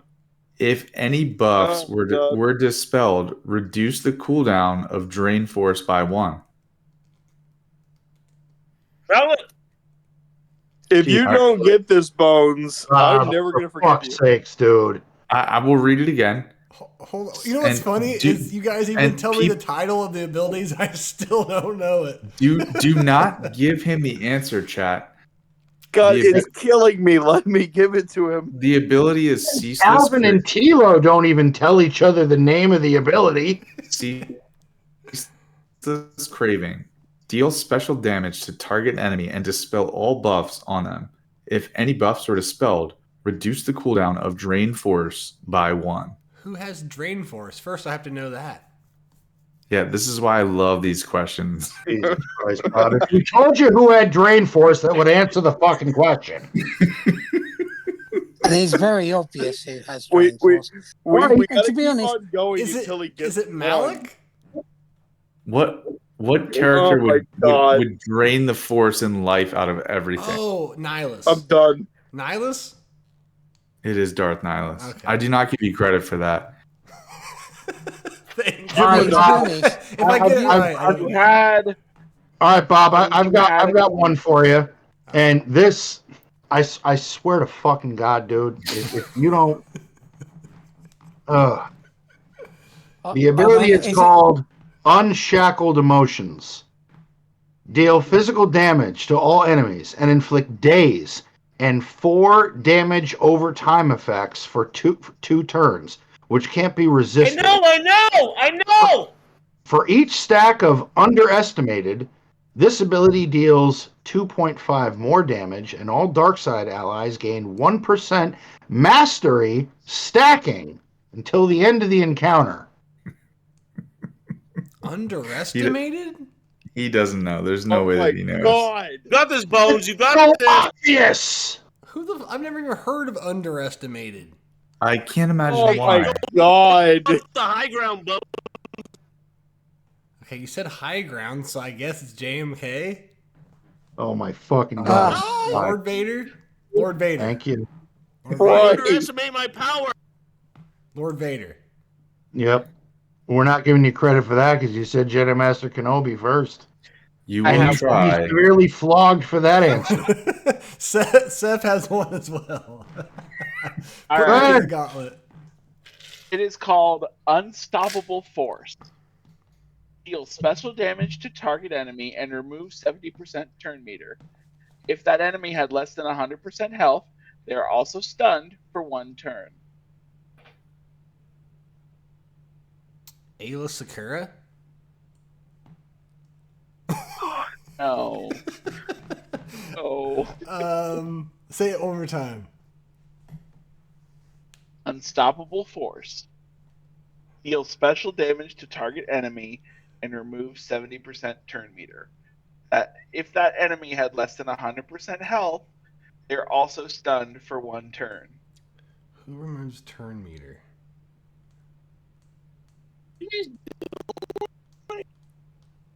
What, Jar Jar? I have no fucking clue.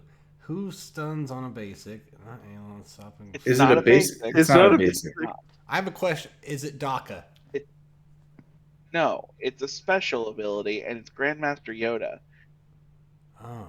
It's his run around and smack things ability. You know, the thing you've used a bajillion times. I love how it's a Jedi, and Bob went, "Is it a nice sister?"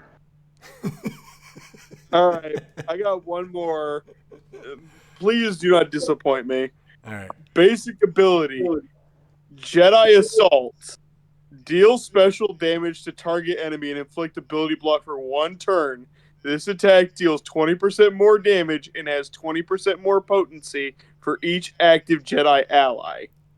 We'll give you a hint. It's a fucking Jedi. Okay. Ooh. You read it too fast. One more time so I can think about it. Basic Gotcha. ability: Jedi Assault. Deal special damage to target enemy and inflict ability block for 1 turn. This attack deals 20% more damage and has 20% more potency for each active Jedi ally. Bastila Lashawn. Finally, he got one right. Ow! Let's go. All right, so before we go, and Bob finally got one, which is good. He saved face a little bit. In the chat, and we're not going to be able to do it tonight, but maybe Bowdie would be willing at the end of one episode. Bowdie, it has been mentioned throughout the chat throughout the entire evening that you should like narrate books and read and put people to sleep. And one of our viewers asked if at the end of one show you could read Green Eggs and Ham. And I actually think that is an outstanding idea, but that'll have to wait for another night because it's already 11:46 and I gotta go to fucking work tomorrow. Hey, So, it's half anywho, 4. Okay. you do have a voice, dude, where I could like lay in bed and put on my headphones and listen to you read a book, and I'd be out in 5 fucking minutes, dude. I'd be out cold. Like just you need to are read- like the British Bob Ross of ASMR. Like you are just like on point with that soothing, logical kind of thing going on. I love it. All I need to do is start doing a kit read because you'll probably be asleep by the end of the second ability. Dude, that's Based an on how awesome long they are. idea. That's an awesome idea. Every time we have a new character, we should have Bowdie come on and do the kit read. Yeah, I like that. Send your audience to sleep. I'm disappointed that Bowdie didn't have a kid ability for Bones. Well, it's too late now. Well, I'm disappointed now. none of you gave him a Bad Batch ability because there's no way he's guessing that.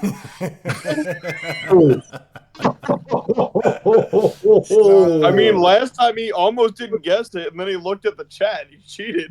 Yeah. Well, I didn't do it this time. You did cheat, you cheating bastard. Well, Phyllis, let's call us a night. I had a blast with everybody. Thank you guys so much for coming on. For Bowdie, Jar Jar, all you guys, thank you so much for coming on. This was fun. We need to we definitely need to start doing this more often. I think it's really important that members of the community come on and voice their opinions on what they think is going on in the game. I think that's outstanding. I've got nothing else. It's almost midnight. I'm going to say goodnight to everyone. Thank you for all of you that support us and watch us. Please hit the fucking button. You can also find us on Apple Podcasts whenever those fucking unconjurable douchebags decide to upload our show, and YouTube, everywhere else. So, no, please stick with us. More fun times we had. We are going to start doing this community episode more often because holy shit, this was a good time. This was a good night, and thank you to everybody.